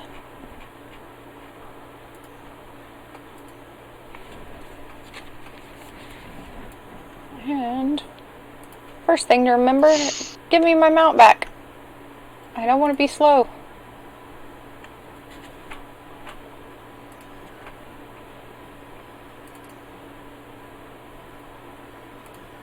I love that Mentor 50 works. Yes. So, as I was saying, they were doing this experiment, right? They're doing these experiments, they're messing with the blood, and they produce a human who they call Sarkon Daril. And Sarkon is interesting because they find out that he is free-willed, so he is not, unlike other vampires, he is not controlled by whoever sired him. And Sarkon is only of average strength, and he doesn't have significant regen. But he does have the ability to turn into bats and to do a lot of the other things that the Daril vampires can do. And then they find out that he's not impacted by sunlight. They find that out when he gets free and escapes. And they try to hunt him down. It doesn't work out so well. You may or may not remember, we encounter Sarkon Daril when we are doing what? Anybody know? His name sounds so familiar. It's not the tip of my tongue. I'm dying. Come on, chat. Sarkhan Daril. It's not the prince. There you go. We got it. Stabatha. It's the Knights of the Dead quest. When you were doing the Knights of the Dead quest, the person who bites you is Sarkhan Daril. So, Sarkhan Daril is the creator, basically becomes the creator of Freeblood. So, Freeblood are all, again, still kind of under this banner of what would be vampires created by the Uruk Sulday. No, I haven't been in here in ages. I was here There's just not the much other day. to it. I may have farmed the crap out of these back in the day. I was really into TSO. I really liked that expansion. So, when we're looking at these, one of the things I want to notice about these particular vampires is notice the black eyes and their like light-skinned tear-doll features, right? So they have the black eyes and the really red lips and everything else. Those are indicators that they are Idalian vampires. That they are closer to the Idal blood. You only see these kind of Idalian vampires in certain places. They could, in fact, be Idal. We just don't know for sure. But they definitely have those features that are, the black eyes are pretty consistent with basically vampires from the Plane of Hate. And yes, everything except for the Mistmore, the line of Mistmore vampires, the Idal themselves, everything else is a wacky experiment.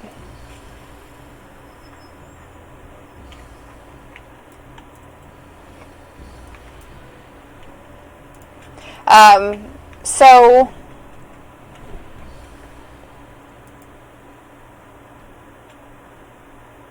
We're in the dark middle. it was Idalian. Yeah. Idalian, like that. Idal. Yeah, that's the dark middle set.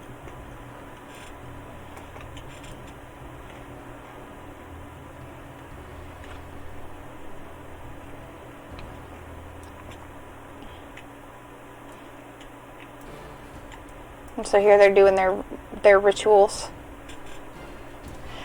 There's a lot to be said in this particular expansion that is about how they are doing different experiments. Again, you're going to see Mayong Mistmore. Mistmore does the Mistmere, the Mir doll is what I'm thinking of. He creates the Drachnid. We see the Drachnid being created here, and his prototypes on the Drachnid. We see a lot of that. That's right. I don't have any of these maps because I haven't updated. There's writing on the scroll thingy.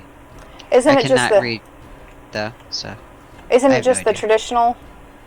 It might be. I don't know. think I've that- never really looked. Well, you know, I haven't looked at it in detail either. So let's just take a screenshot and we'll put that on the list of things to do.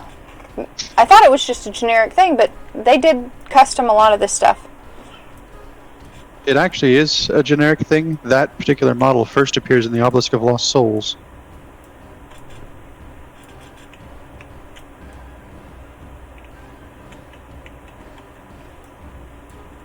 Man. Or, I mean, Fippy is just following us around. Our guy has nothing to do. Sure he does. He's got to go after Kinos again. Not without me.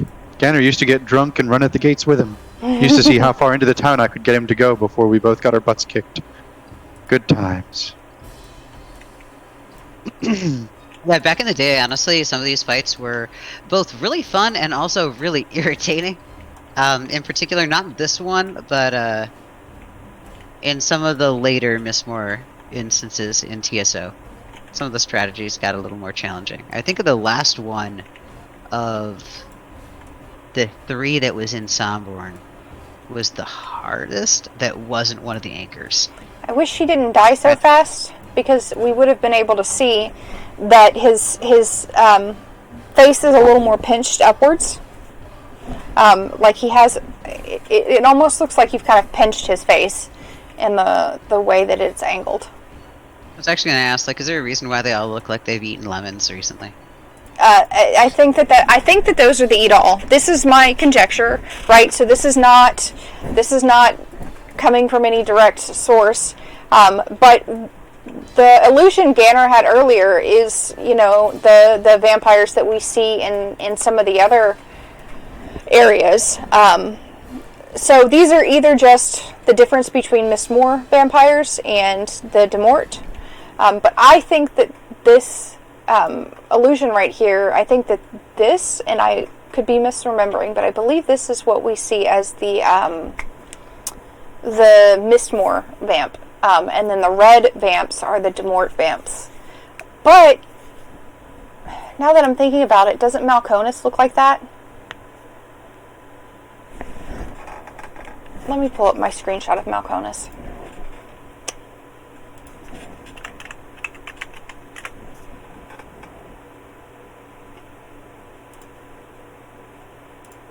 Here you go. Yeah, those are what I think of as the Demort vampires, and you see those in the Tirithir. You see that in the Tirithir vampires. You see those same vampires in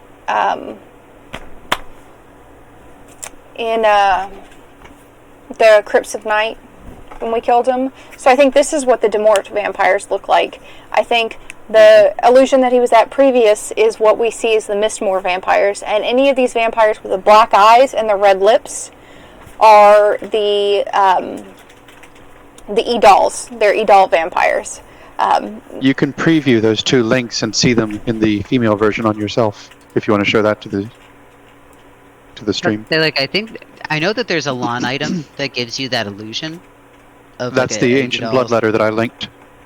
Yep. I was looking for that one in my bags, and it's on my other account. Another account.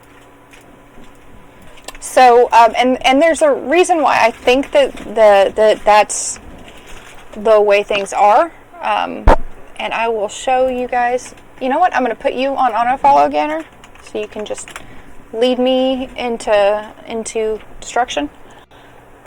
And I'm going to look for an image. Oh, that's right. We're about to have to do the little sunlight debuff thing, aren't we? Or did they remove that? Maybe?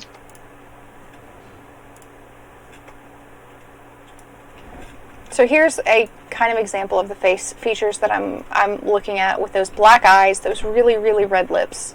And then they have that lighter purpley blue skin, right? That is different. Let's see.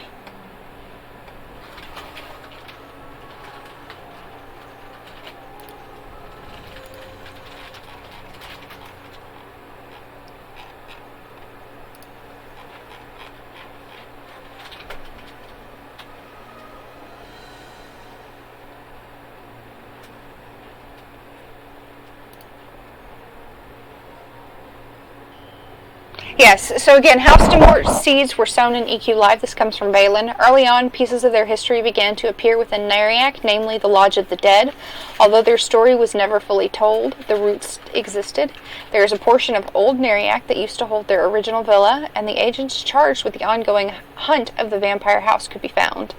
Although Bloodline Chronicles holds a chapter or 2 of the saga of House Demort, it does not tell all. Unknown to most is the story of the chateau in the land of frost and ice.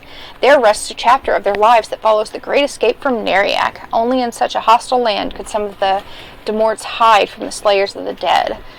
Over time, the Demort began to embrace their affliction. They even began the family holiday of libation.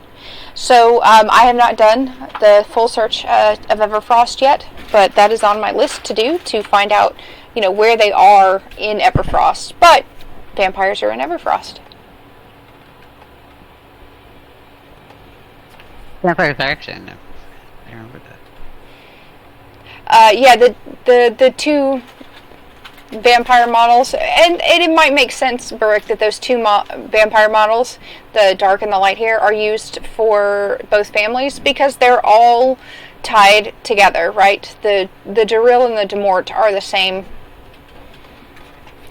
family, right? They're just, it's a matter of strength and weakness. Alright, we going through here? Oh! They're talking.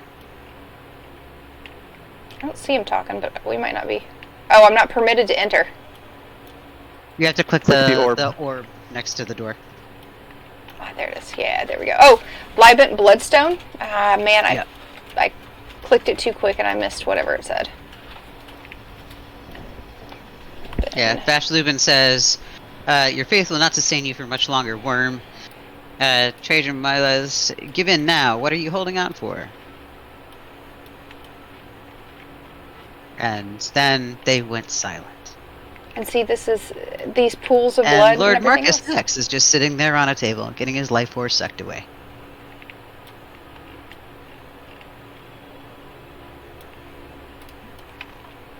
I am working on a information about the Thex Ooh. family. Bugged it.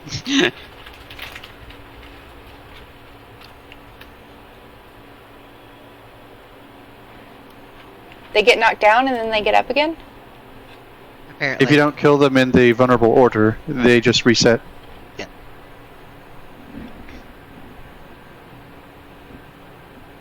You sadly cannot just Gotta admit, one in the middle and AoE them down. I like Marcus's armor. Kind of a shame we never got that. It's a forested version of the Splendor of the Rendadal armor. I do not see Marcus Thex. So, take He's his on the screening table. for me. Yeah, I see his name. He's just bugged out. He's in the crypt for me. Alright. I'm gonna let you guys kill him. While I keep looking for that image. Trying to remember how to remove the dudes. They had to be killed in their rooms, I think it was. Yep. Which is fine. I'll just pull one. You'll have to do that. I don't know that I've got a way of aggroing with them without killing them Yeah, I'm outright. gonna try and don't hit anything. I'm gonna try and pull the detaunt. Nope. Okay, let's try this again. We are going to take my weapons off now, and I'm gonna go over and smile at him.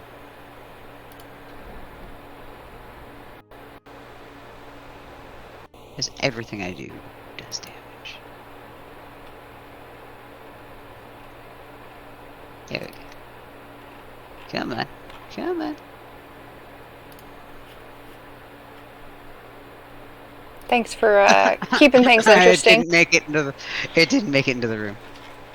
Nope, maybe. Did he die? No, he didn't. Lame. Are you gonna have to take off all your clothes and do it? Yes. Yes, I'm going to have to strip naked for this.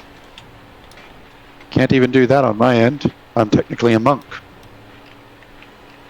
I do a pinky grab and it'll be like... Yeah. Oh, no, I'm Well, having to take like- off all of the armor. Or at least a good section of it. Because Just- otherwise... So see how they look like There dark we elves? go. See, that's what I needed. I just needed him to resist me. Damn it! Urgh! He kills himself on his own riposte. Actually, I got an idea. Hey, D, come here. Come over here. Coming. This here. Where is over here? There. Steer him at. Yep, I'm coming. I was getting caught on Sweet. geography. Bring Fippy with you. I want you to target one of the names. Tell Fippy to go attack it, and as soon as it hits it, call it back here. You got it, Fippy. I don't think... Don't touch him until they get back here.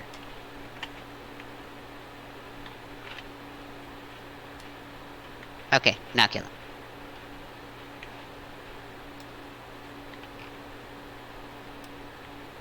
Wrong room? Maybe? Could be wrong room. But that's the right idea.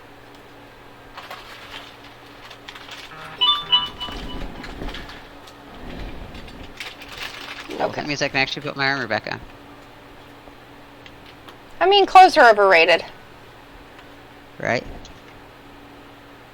So, Who this needs is health?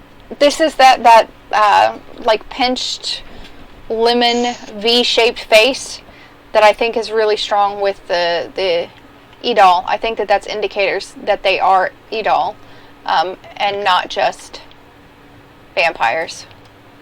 If they're not Edol, they are basically the equivalent of primogens. Alright, I'm coming to you. Yep, so I want you to target the guy that I've got targeted right now. Yeah? I am targeting through you. Sweet. Come straight back into this room. I believe this is how these are going to work. Chat is like 20 to 30 seconds behind the video. And also, I can't use a debuff because my debuff has an attack on it. Yep. Through okay. Okay. Go get him, Fippy. Oh, he can't attack him. Or, like... Oh, can't attack your selected target? Nah, that's okay. We're gonna do it this way. Go attack him, The coffin Fippy. things are in the way. Come on, Fippy. Come on, Fippy. Come on. Come on. Oh, oh. Yes! There you Alright, go. one down. Do it again. The way that the Akiva shake their butts. Alright. Let's do Acros next. Next room over. Yes, down with the tyranny of shirts. But, you know, really, it's more the tyranny of pants that I worry about. I'm entirely okay with the tyranny of pants. The shirts, I'm willing to let go, but the pants, I feel like need to stay. Well, Ganner's opinion is that everything looks better naked. Nah. Yeah! Well, so supremacy. it's not the look. The problem isn't the look. The problem is like the ass sweat that happens when you're where I'm at, where we get like 80% humidity sometimes in the summer. It's just not fun. And on a shared seat, that would be kind of gross. So, That's what kilts are for, though. Kilts, that's what kilts are for. We pulling them just straight behind, right? I will accept the kilt. Okay. The Vash dude coming back.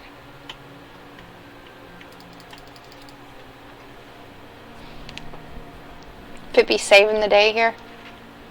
Yeah, he is.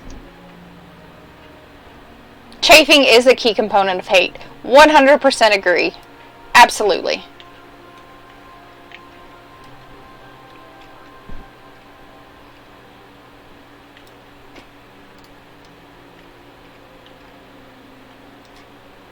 We doing Dax next? Yeah. Yeah, I'll do Dax next.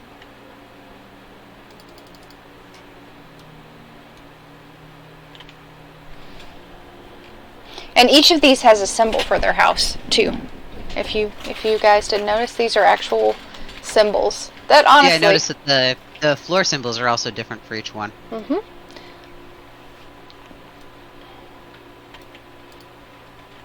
Alright. Jas's turn.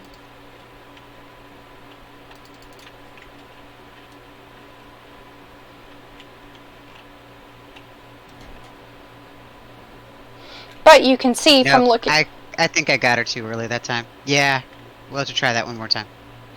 You can see, I think, the blood pools and everything. It's a pretty good indicator of where the Demort get their idea for libation. Look, no. Now we're good. I mean... And now we've got reanimated Marcus Dex. Burrick, have you seen what an orc looks like? Isn't he like a giant rat dude? He's not what I thought he was. An orc? He looks really... He's all hunched over.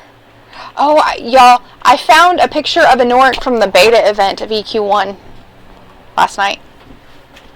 I've got one of the lawn posters, or the lawn paintings from him. He's not a pretty dude. Yeah, you're thinking of Bertox. Yeah, Rondos the Rest Birdie. Yeah.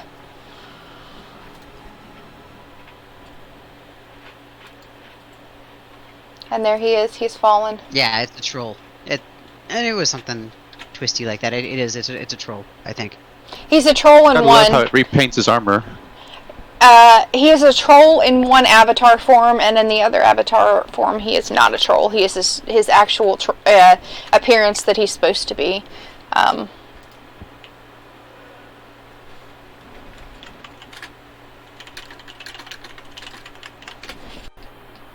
All right, and I believe. And I'm still looking while you guys do this. That's it. We're done in here.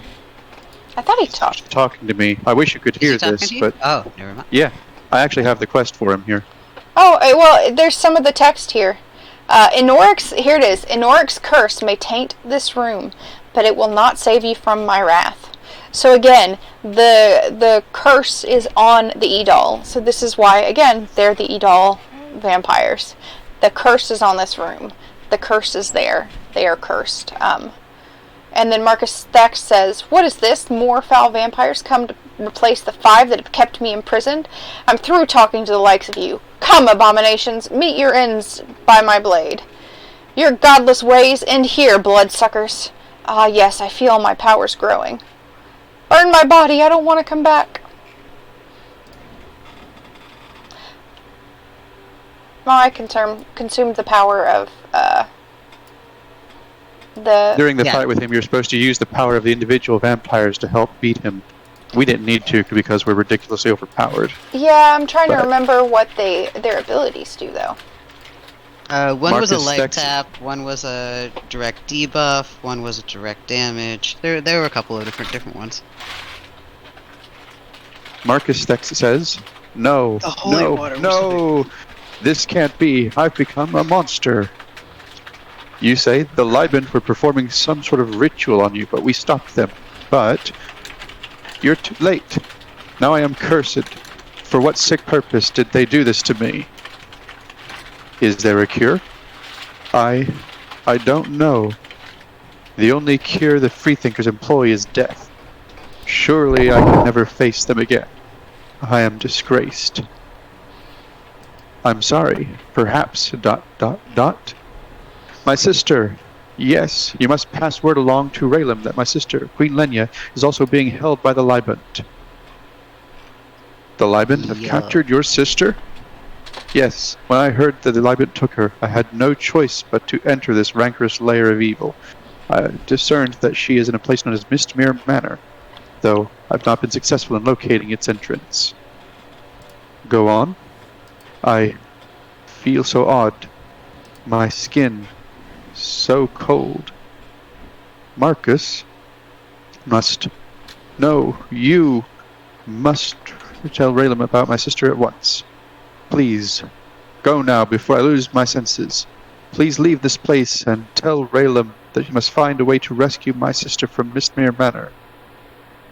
I'll tell Raylam Kristoff at once. Good old Raylam. Oh, that's everything Marcus has to say. Okay, I'm still looking for that picture. I have a particular screenshots. So while we're talking, though, I have some other things that I've talked about with vampires. Here are some pictures of some of the vampires that you see in EQ1. These are some of the later models.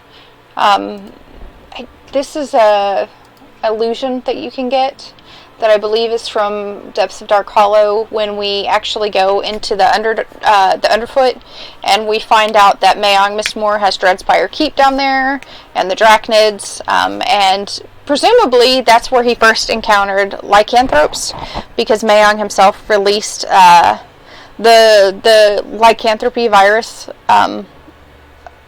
in Fador, and basically is why there are any lycanthropes in Fador. And the High Elves decided that anybody who was infected with lycanthropy had to die, and they murdered them. But this picture right here of the bloody vampire, that is from Lost Dungeons. Here are our very original vampire models from the Plane of Hate. Just so glorious with their hunchback. So most likely these were Edalian vampires. based on what we know. Here's the Maestro of Rancor, and he was a vampire as well. You can see his fangs.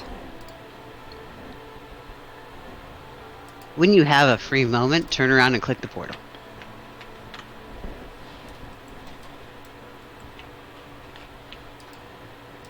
No rush.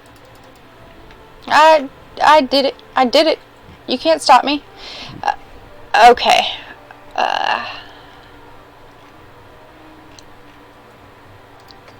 So we have Advisor Spartan Main, which we find in the Tower of Frozen Shadow.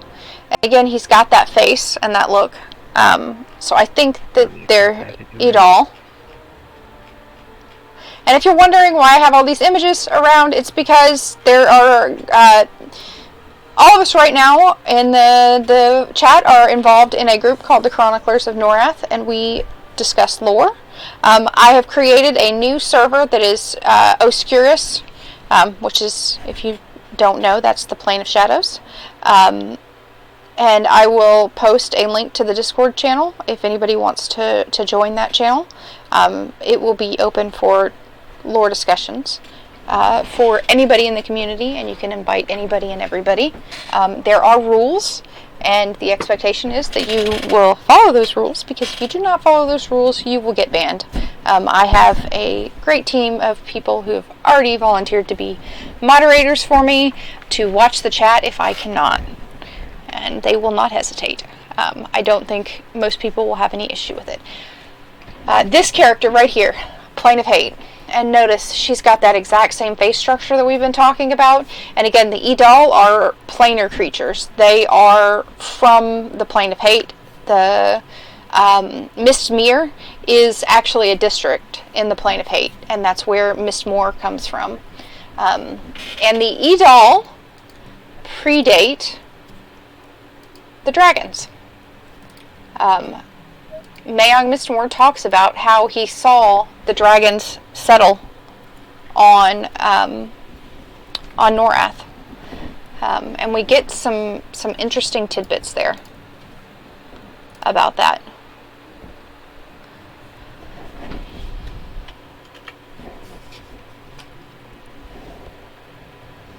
I would be fair and state that they predate the presence of dragons on Norrath. We do know that dragons had existed before on other worlds. Vishen simply chose Norrath to be her latest nesting ground. And we do actually know of at least one world that Vishen did claim singularly. Kua was actually a purely Vishanian world. Buggy dragon right here. Oh, hi, Sarah Khan.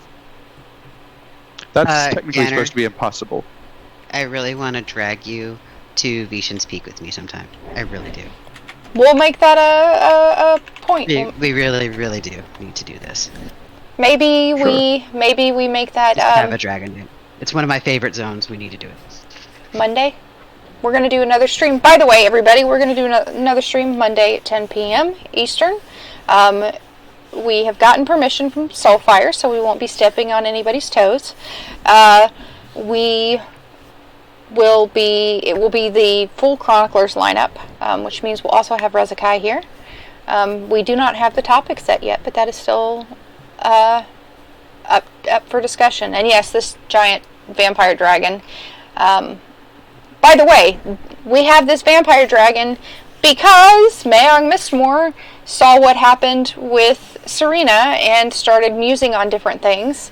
Remember, she gave him the Dracolic for their wedding present, and he decided, you know what, let's see if we can make a vampire dragon.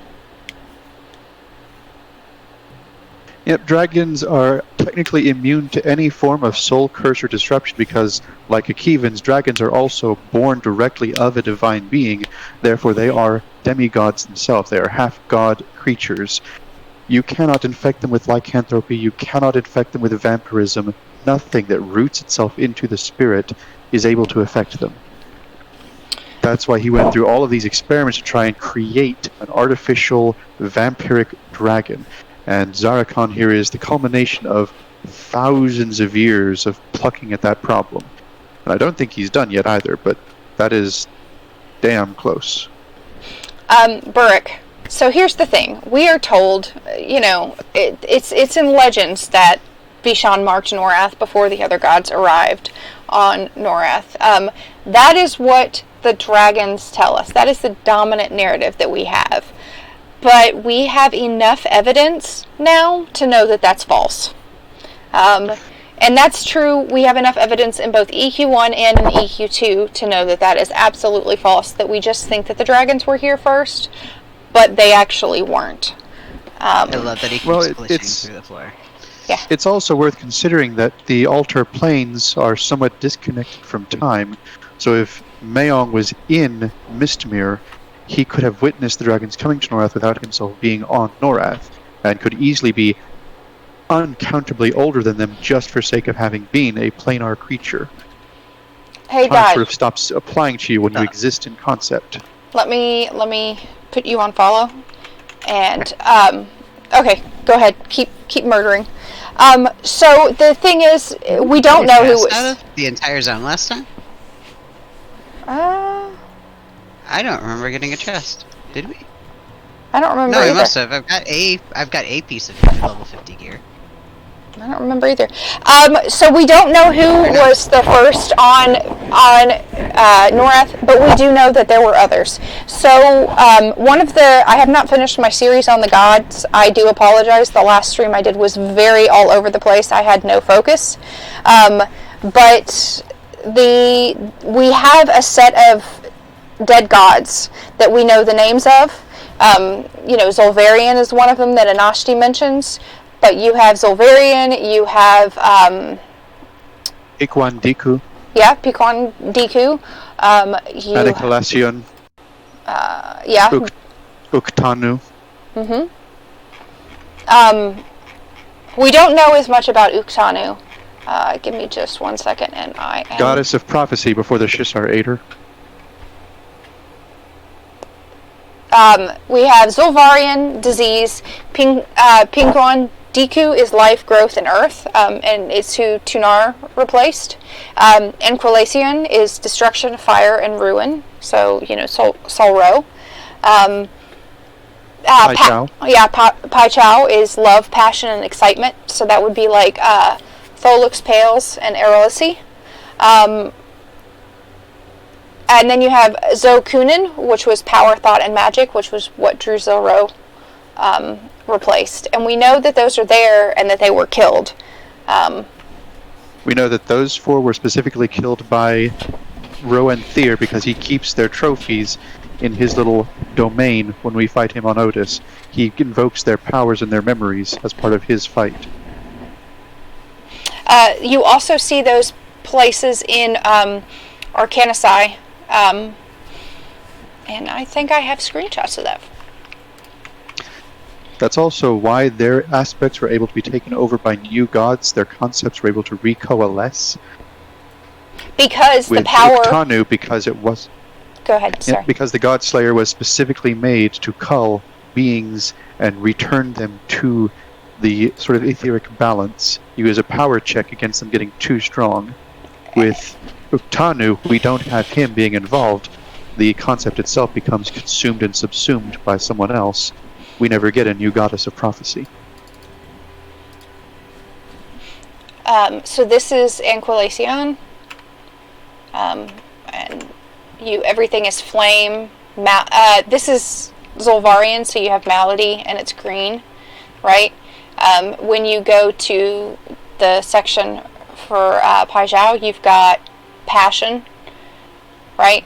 So these are some examples of how EQ, both 1 and 2, do visual storytelling, right? So if you just run through the content and you don't pay attention, you don't realize that these are all shrines to the gods that have been killed. So here is the keeper. You've got protectors of the land, right? And then we go in here and you can see that it's growth and earth. This is the goddess of magic that we're headed into, right? Protector of magic, chamber of ancient magics, and that's Zhao Kunin. And there's Mal'Kanis de Morte, and I did have his screenshot right there. So see, he is that red vampire. I don't remember why I took that screenshot, but I did at some point. If you're doing the quest, make sure you click the list on the couch. Oh, I don't have any quests from here. Right now, I already did all of them. I'm going to redo them all as part of doing all the signature quests. I've also got a video. Currently, I don't have the one, so I'm going through it right now. I will save the logs from it. Awesome. I've got a video in the works to tell you about the Thex family. Ironically enough, given that I am all Dark Elf all the time, it's actually not about the Dark Elf Thex family. But yes, we know there are races that we don't have the information about, right? So let's talk about some of the races that we know that don't fit into the dragons were first. The Zulos. We know that the dragons were actually terrified of the Zulos, but we have no idea who made them. We can maybe kind of make a guess and say that Zul'Varian did, similarities in names, and that we know that Bertoxulus came from there. But we don't know for a fact who created them. We've got the existence of Zalkunin, and you could say, okay, well, we know Zalkunin was in the Glophifae. We know that they all, were wiped from our memory because of Rowan Thyr, but they're down there with the Talvin. We have confirmation from devs in EQ1 that the Shiliskin, which look a lot like the Talvin, and if you don't know who I'm talking about, those are the octopus face creatures that are very D&D tropey. We know that they might have some. Well, I got a confirmation that they may have some shared history, but they are not the same creature, and we don't know where they came from. And we do know that the Shiliskin predate the dragons, we've been told.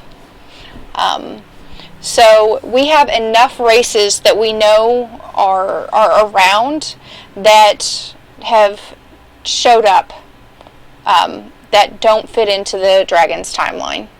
And I was actually going through my books, my pen and paper books, to do some additional research. And one of the things that has happened in the pen and paper books, you may not be familiar with this, but a lot of times the EverQuest team would put stories in the pen and paper books, and those stories would reveal quests in EQ or EQ2. They did it in the EQ2 book. That's how we've got Tartan's Wheel in EQ2. It was the story that they put in the pen and paper game. I don't know if there's a Glophifae illusion offhand. No. So let me pull up. Unfortunately, there's no Glophifae yet.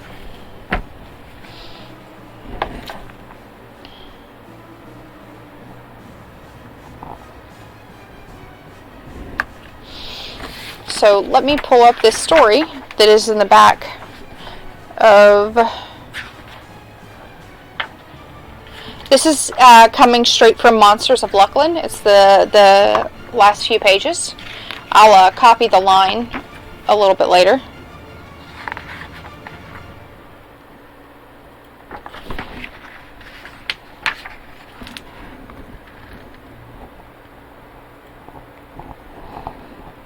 As I find it again.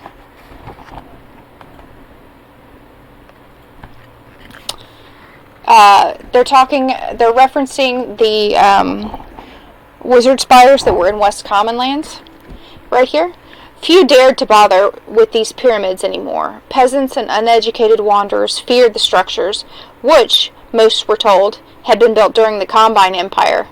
Alluvial had heard rumors of the spires being built by an ancient race that walked Norrath long before Vishan claimed the world.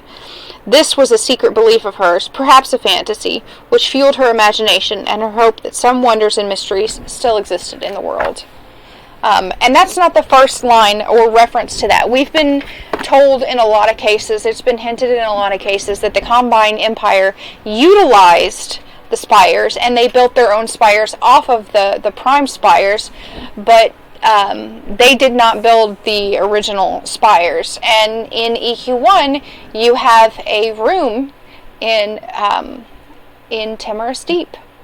Can we just stop and marvel at this room for a second now that it's not going to kill us? Because it's a really nice zone. Yeah. I enjoy this entire expansion for the amount of detail that they put into each one, especially for the amount of content that they gave in TSO. I mean, that was 9 different zones, not including the raid zones or the anchors. And they all had their own flavor, but all worked off of existing content, and it worked pretty well. Mm-hmm. I was like, yeah, this is different, but I like it. I like the gothic-y vaulted ceilings and everything. They are, and they seem to follow the God of Fear. They follow Khazak Thul, and see, look at how pretty this is. That kind of makes sense. It's got more of a red tone than normal. But yeah, so anyway. We are told that there's implications that the Combine Empire didn't make all the spires, and we see that in EQ as well. EQ2 as well. There is also some lore that suggests that the Shisar were created by Khazak Thul, but there's also lore that suggests that they were not created by Khazak Thul, and then that would also suggest or imply that there was a god before that we don't know of, or maybe that is dead, that created them. I don't recall anything suggesting the Shisar weren't made by Khazak Thul. Now, I've seen some things suggesting the Ixar were, but the Shisar have... There is. I don't have it at my fingertips, but I remember reading it, and I remember thinking of you when I read it. It's just been a while. I will look that up for you though again. That'd be appreciated. But see, even rooms like this, and I've often wondered if so. This room gave me such anxiety back in the day, though. This is the one with the dropping ceiling. Oh, right. The ceiling crushes you in here if you don't kill the named fast enough. Which, I mean, I'm going to one-shot him, so we don't have to worry about that. But it was still fun. I had been crushed by it, and yes, the ceiling does actually drop. Which was, when we talked about how they were constantly having these evolving mechanics, that was one of the evolving mechanics that they had. One of the things that I think, too, is I've always wondered why Mayong Mistmore hates the dragons, right? And he does. He has a hard hate-on for the dragons. And he's anti-dragon. And one of the only continents that you don't see a presence of dragons on is Phaedor, which is the continent that he has chosen to make as his primary home. Right? So I am wondering, we learned that he has a lover, that his beloved, that he has lost. I wonder if the dragons didn't kill her. Wuoshi is, Wuoshi in EQ2 is here, but Wuoshi originally was not here. He was in Velius. Yeah, so he moved after the Shattering. A lot of things changed after the Shattering. Wuoshi originally was on Velius near Plane of Growth. Yeah, that's not yes. We're going towards the library now. I'm following you, Ganner. Lead on. I went back up the hallway. Take your first. It's the first right that you can make. Yep. No, not the drakes. We're talking full on dragons, really. And yes. Now this zone, I remember a lot about. I'm not having to look up where these clickies are, and I feel kind of bad that I'm just heading right to them.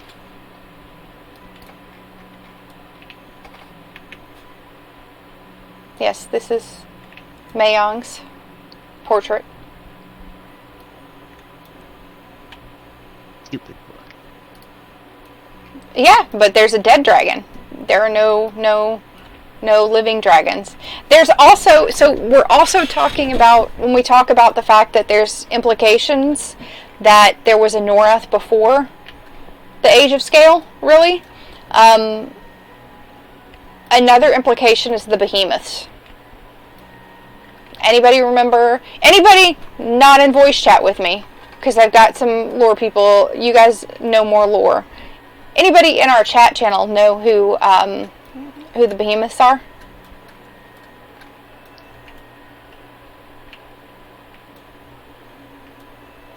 Or where you can find the remains of a behemoth? That one's easy. Berg says, so we've got Wraith Mountains, Tentacle Phallus of Chelsith. Nectalos. Yep, Nectalos Can't Forest. believe nobody remembers Nectalos. Yeah, we were just there. That big skeleton in Nectalos Forest that you see by the pond, that is the behemoth. And there is a little bit of lore and storyline about them. It's the lore of the fauna, the behemoth. It's a book that you can get. It's a collection book that you get by doing old content, so like Eternal Gorge, Valley of the Rogue Magi, Tower of Zarvon. You get the pages, and it gives you the Behemoth by Romiak Justathorn. And Romiak! Although, in fairness, Romiak tends to have a few problems with his writings. He's had a few books that have been very blatantly incorrect. well, you know, he was a goody two-shoes. Good thing Opal Darkbriar killed him. I really had problems with him trying to relate Akevans and Shadowed Men. Well, but that makes sense, though. I mean, let's talk about that for a minute. These are NPCs that are struggling to piece together knowledge in a way that we as players are not. So there is not one of the things that I kind of like to say, by the way, this is gorgeous. And when we look at this, what do we see? We see a sun with a blood moon inside of it. The De Morte are also using that as part of their crest. But there is no, there are ways to be wrong about lore in EQ. There is not a single truth. There is not a single way. True, and it does add to the immersion having scholars that are incorrect along the way. Mm-hmm. Everything has a degree of subjectivity, and you do occasionally get wrong conclusions. There's no such thing as a 100% completely reliable narrator. Mm-hmm. And everybody Quite tells so. it from their story, just like the dragons say, no, we were here first. Nobody was here. See, there's Edal Guardians. Just like they say that. They're not guarding very well. No, they're not. They're dying. They're dying very quickly. I have my damage stuff off. So, the behemoths. Planar influence, mana, subraces, unknown, frequency, extinct, size, titanic, region, global, habitat, land and sea. Long before any creature dominated Norrath, there came into existence beasts of legendary nature. Many of these creatures came and left before the deities spread their children across the surface of Norrath. One of these legendary beasts is known as the Gargantile Cheldria. I'm going to mispronounce everything. I apologize. Or Behemoth. The Behemoths were a race of immense reptile-like beasts of gargantuan proportions. They were easily some 180 meters in length with a very broad rib cage. Their limbs were long and powerful, perfect for striking down the greatest of prey. The tails of these beasts accounted for 1/4 of their total length. They often employed the tail in battle with larger beasts of their era. The swipe from such a tail could kill a worm. They walked upon all fours, but fossils have indicated that they most likely rose upon their hind legs during battles. The behemoths were placed upon Norrath by entities unknown. I believe that their existence is a gift of nature, possibly a beast sprung from necessity. The behemoth acted more as a force of nature than an intelligent beast of warlike destruction. They would slumber for centuries at a time and only awaken to destroy budding ancient communities of the few ancient societies of that era. The behemoths were eventually destroyed, possibly by the major deities who played a stake in the population of Norrath's prime races. Their immense fossilized bones can be in various hard-to-reach locations of Norrath. The fossils are quite a find, but never intact. One behemoth is rumored to still be in existence and was last recorded in an ancient dragonkind scroll to have been lumbering upon the frozen steppes of the frigid plain. This same scroll indicates a fear of these beasts among dragonkind, one of the first races to inhabit Norrath. It is my theory that some of the early dragon communities could have been laid to waste by a single behemoth. Evidence has shown that these gigantic beasts often lived a solitary life. For the dragons, it is a blessing that these creatures did not roam in herds. In early ages, sea captains also reported to have seen the beasts in the deep oceans. There was once an ancient water beast that terrorized much of Coldwind coastline of Antonica. From evidence acquired, I believe this water beast to be a behemoth. That beast is said to have been destroyed by the greatest warship ever built, the QSS Eradicator. Both the beast and the ship are said to lie in the deep abyss of the Ocean of Tears. My studies continue, and I have found many remains I believe to belong to these thunderous creatures. The greatest behemoth fossils I discovered came from such places as the community of Oguk, the Dreadlands of Kunark, and the valley Dragonscale Hills of Fedor. Scholars of the Academy of Arcane Science dispute my findings, but I have speculated that the modern-day ocean worm is a distant relative to the behemoths. They may have merely adapted to the water through means of biological evolution that I have theorized, Jessa Thorne's theory of bioevolution. This theory explains that mana is the true creator of these beasts. Mana creates out of necessity. The vessel of mana called Norrath requires bioevolution for survival. The behemoths acted as cleansers or exterminators to the world, Mother Norrath's ultimate guardians, not the children of the deities. The behemoths, no doubt, had special innate magical resistances due to their mana nature. This made them more than a match for any of the ancient races, including those of dragonkind.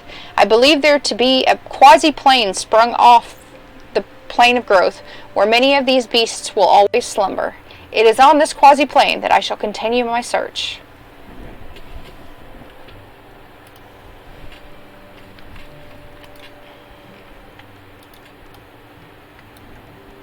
He does make a lot of jumps of conclusion there.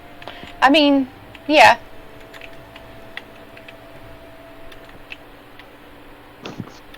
But it's not uncommon for scientists to have their own pet theories. Mm-hmm. And it's still interesting. Right, I don't know where we are going or what we are doing. We're heading back out towards the center room. Okay. So I'm trying to find the last two. You're of actually these needing to go stupid further statues. north. You passed Oh, right do by I? it. Oh, you're right. You're right. It's through that. It's through the painting wall, isn't it? Yeah. Yep. I couldn't remember if there was one or two statues. In up here there. with Lenya. Have a safe trip home, Burke.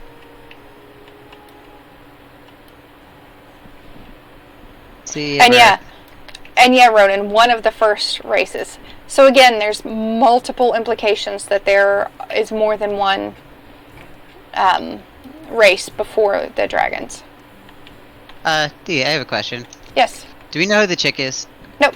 We can imply that it's probably Mayong Mistmore's love that died, is gone. I cannot remember her name offhand. It begins with a Z. I want to say Zan, maybe? Z-A-N-N-E? Just past it. No. There's. I'm just following Dodge right now. Yeah.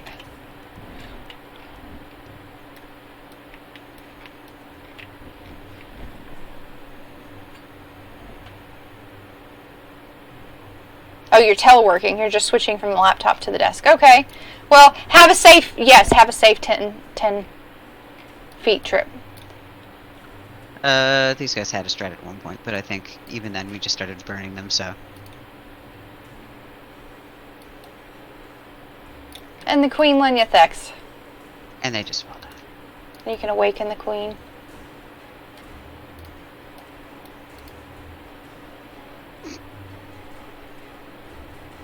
It stands up with the thing like a flagpole. Lenyathex is the one who tells us that Mayong took her because she resembles his lost beloved.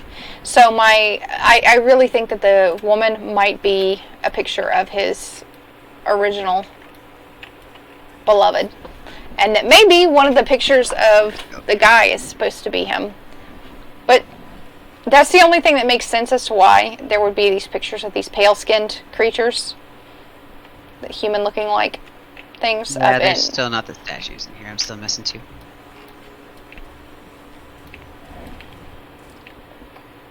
Yeah, oh yeah. I just Queen walked past two at some point.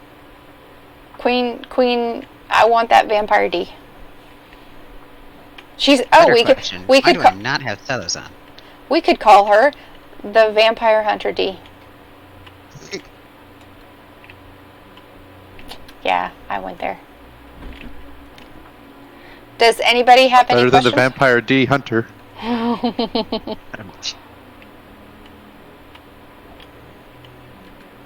Where is this last? Watch there, up closer towards the entrance. Actually, no. I think they are. I'm pretty sure they are. Yep. So, That's why I missed them, because I hadn't had the quest yet when we were over here. to reiterate, almost all forms of vampires that we know come from planar intervention. Experiments with planar blood, one way or the other. Well, it kind of makes sense. Vampires being themselves a corruption of what is natural and normal outside. You cut off again. Ooh, should I take the black one or the red one? I don't know. Again, are you cut off? Are you still with us? Black one, red one. Chat, what do you guys think? Black one, red one. Black one, red one. Black one. No.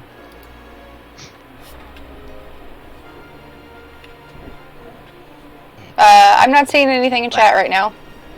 Yeah, I'm going black. That makes sense. Black is closer to what inkies look like, and inkies are best.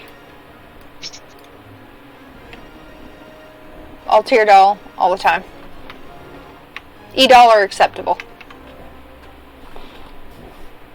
But in the Plane of Hate, there's the NPC that I think of as the E-doll. I think I showed that image. Maybe I did not. I thought I had it up. Unwanted house guests that we must get rid of. Mr. Welby wants us to get rid of house guests. That's Twitch broadcast. I think we lost Ganor to possibly work. He also works from home, I believe.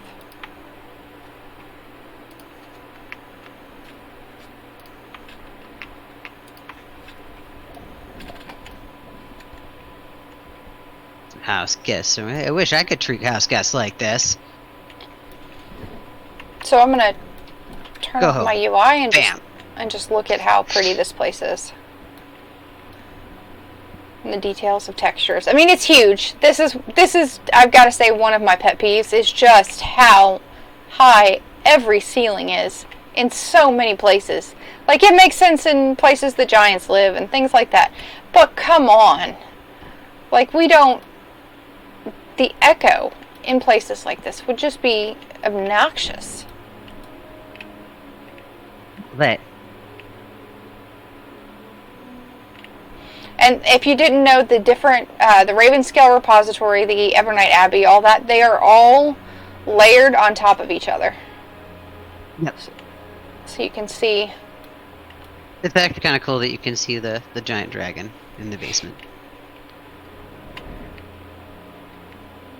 Or no, I think is the dragon on top or the bottom? I can't remember now. I think he's on the bottom because it looks like a big blood pool down there.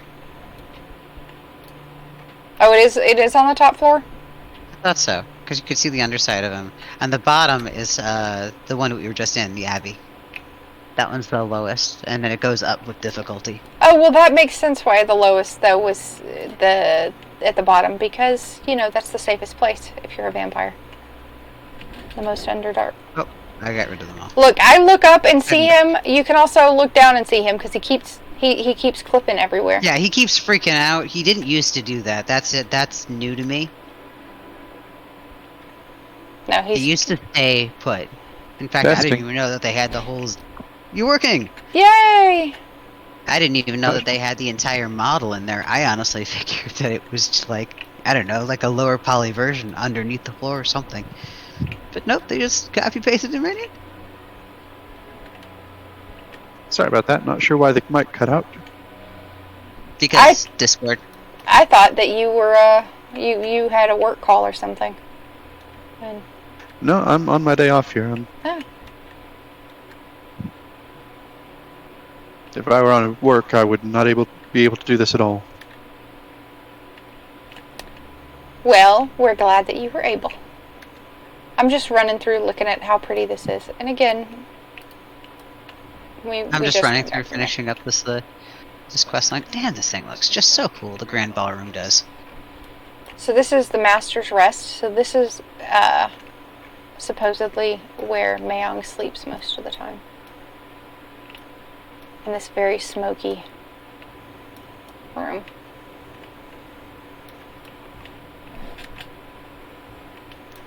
Yeah, this is... I don't think so. Isn't his coffin the one up in the hall above? No, it says the Master's Rest right here. The resting coffin is kept clean personally by Sibia the Steward herself. Hmm. I thought it was behind one of these things was a switch. I did not expect the wine steward to have full voiceover, but here we are.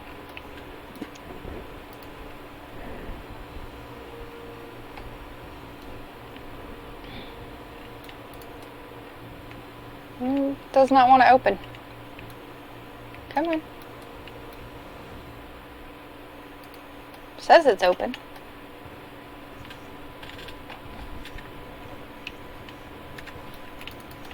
Certainly isn't open. It's lying. It's okay, it's just a passage that takes you across.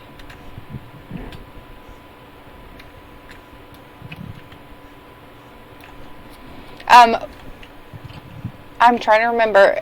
Chat, does anybody remember what Ganner was saying before he got disconnected? Before we lost him? Nah, I do not. My brain has flattened now. I do not blame the recall either. ghost.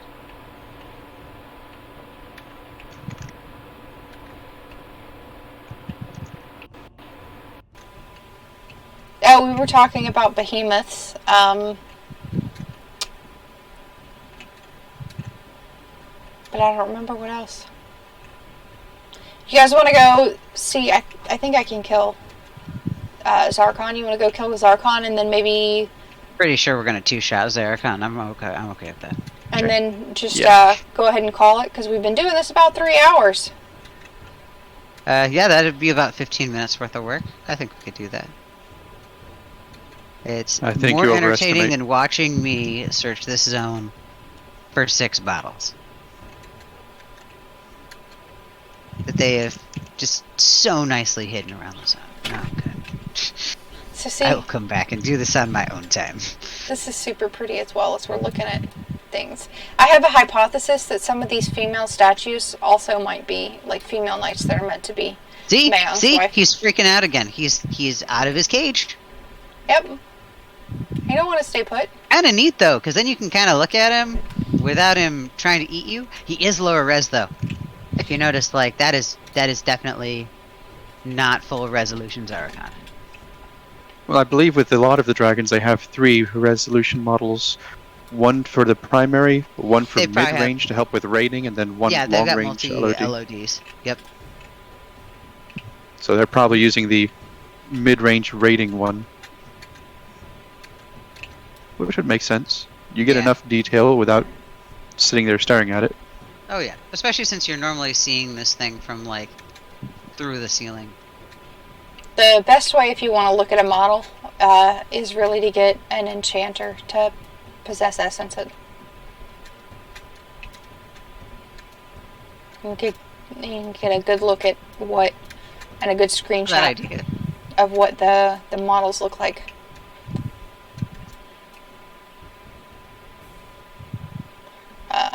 As I have aggroed several things way too quickly before. Yeah, show us those vampiric teeth. Oh, nope, he pops through the ceiling. There he is. He's up there now, you know, shooting some shadow, some void. And again, remember that we got this quest, or this zone, in the void expansion, and these portals opened up were void portals. So that kind of lends some credence to the idea that what was in Serena's blood was void. You know, like one of the void succubuses that you see in like Rivervale and things like that. Oh, if we're talking void as well, Serena's encounter in the Tower of Frozen Shadow in Bellius is just covered with void. Yep. So I think that she summoned something from the void, and she took that energy, she took that into her blood in her search for immortality. And then when she drank Mayong's blood, and then it would make sense, because the void is discord, the void is chaos, right? The void is ultimately the opposite of order. And so it would be, vampires are very, very well known for causing chaos on Norrath. Except for Mayong. Mayong's line does not, it's actually very orderly and tends to work towards preserving that order. You know, Mayong's been very active in the different prophecies and things like that. There's actually a couple different aspects to the void. It seems to cover a bit of a gradient. Mechanically speaking, what we know of the void is that it is a transversal subdimension similar to the ether near and the mana flow, at which all matter in the universe seems to terminate and compress like a central singularity. And I've heard somebody give the theory that maybe the Nameless will reform once everything falls into it. But there are chaotic portions of it along the outskirts. There's vast stretches of it being its own dimension, where we do see chaos and we do see creatures of chaos of all kinds lurking. We even see in EverQuest 1 an actual god of chaos that has made the void its home. Yeah, I think there are two different voids. I think there's void like space, and that's where you see some things. And then there's the void that is like the elemental void, that is discord, and it's like the elemental planes, where the closer it is to Norrath, the closer those anchors are, you see some form of order and different factions and beings and everything else, and that's why they try to keep those anchors to Norrath. And the further back, the further out you go into the void, that's where you start to get the pure chaos, the pure discord, the pure destruction. And when you go far enough out into the void, it's, you know, a vast nothing. That would make a lot of sense. And that's why the different factions, and we do know that there are different factions. So, for instance, we know the Jail Wraith become the void creatures that have that float and have the arms crossed. We know that there's some speculation that I think it is the Zulos become the. Oh, he fell over. He did. Yeah, he did. So now you can go up, and we can see exactly... Oh yeah, look at those high details there. Or higher.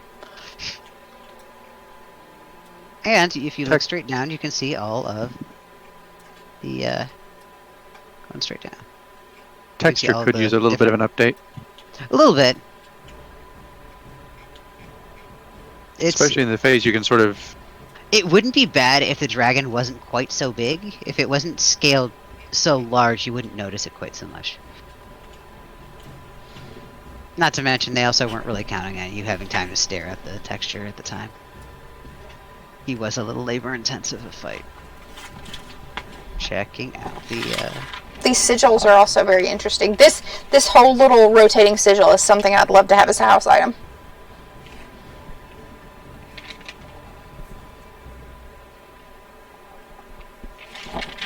Well, if I'm not mistaken, the 5 symbols on the petals here, these are the actual house symbols that we saw inside the Evernight They Abbey. are. They are. They're the clans. The clans of Mistmore vampires. For ogling the dragon. Fine, I'll turn off the UI so you can see it in all its dead glory. Oh yeah, look at that clipping right through the pool.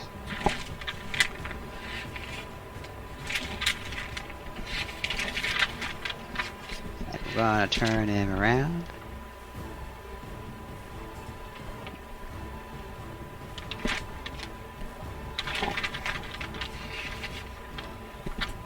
The Zulos were presumed to become the Nightbloods. There's some evidence of that. So there are creatures that are out in the void, and those might be some of the original Norrathian races that were tossed out. Maybe they were tossed out with their gods. We don't know. But one of the reasons they are so inclined to make all these anchors into Norrath is not just that they, might be trying to get back to Norrath like Rowan Thyr and Anashti Sul did, but also because the farther they are from creation, the more chaos there is, the less they're able to actually exist and survive. Has anyone translated the runes on the creepy little floor things? I don't think so. They do repeat. Actually, I just looked through the font files, and this is actually Dark Elvish that is written across here. I'm actually looking at that now. Oh, I was going to get that Discord link for anybody who wanted to join the Discord. Give me just a second. And I will give everybody the good Discord link. Also, to see if it repeats at all. I haven't seen it repeat yet. I have not gotten the links from Rip. Nope, that one's the same.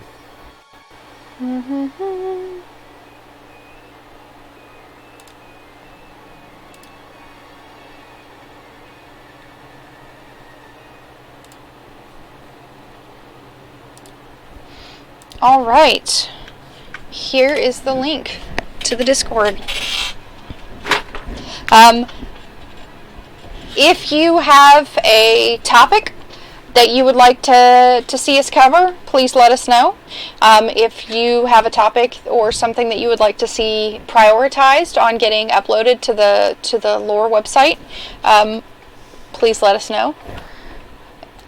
We are happy to cover anything that is interesting to people.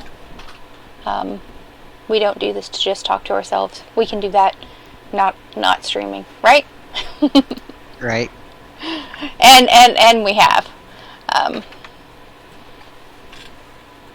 This is the website. Other than that, I would like to say thank you to everybody for tuning in. Daj, you were going to get me that link you said you had? Didn't I? I gave it... Check your Discord in there. Yeah. I sent you the Twitch on it. No, not the Twitch. Oh, what are you looking for? Contact information for you as an artist. Oh, I'm yes, pimping you. That. Yeah. I'm here. I'm paying attention.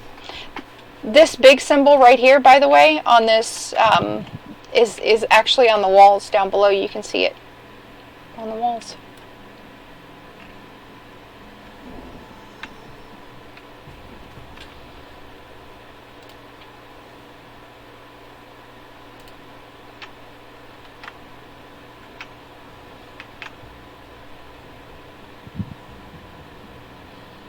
Everybody should be able to nickname themselves too.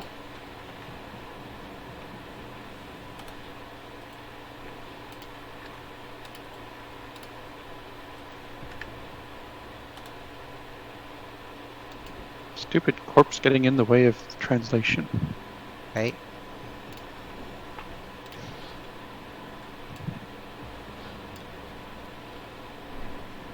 All right. So you can get in touch with Nadaj if you are interested in having any artwork created at this at this email, which is krm.illustrati or illustrations. Excuse me. It copied weird and it messed with my eyes there. illustrations@gmail.com. And it's the same thing on the web, and you can see that. I'm copying that link into chat. So we've got the Discord invitation, we've got the Oscurus, which is the up-to-date lore website. It's going to get all that quest dialogue in there. But honestly, if you're also looking for stuff and you're in game and you're on the Discord, it's usually easiest just to ping me on Discord if you can find me. Yep. So feel free to be a little casual if you feel like it. I promise I don't bite. And again, thank you guys for tuning in. Ganner and Nadaj, thank you for giving me somebody to talk to. The last two of these I have done just speaking into the void. Speaking into the void is rough. It can be. I also want this way you can look stuff up while I'm just running through and milling stuff down. It gives people a chance to see a little bit of everything. All hail to the void, yes. Thank you, chat, for being so active. We appreciate the feedback and the conversation. And like I said, if you have a topic that you want to see covered, if you have something that you're interested in, some quest, something, no matter how big or small, let us know. We'll see what we can do. And with that, I'm going to go ahead and end the stream. Thank you guys very much for tuning in.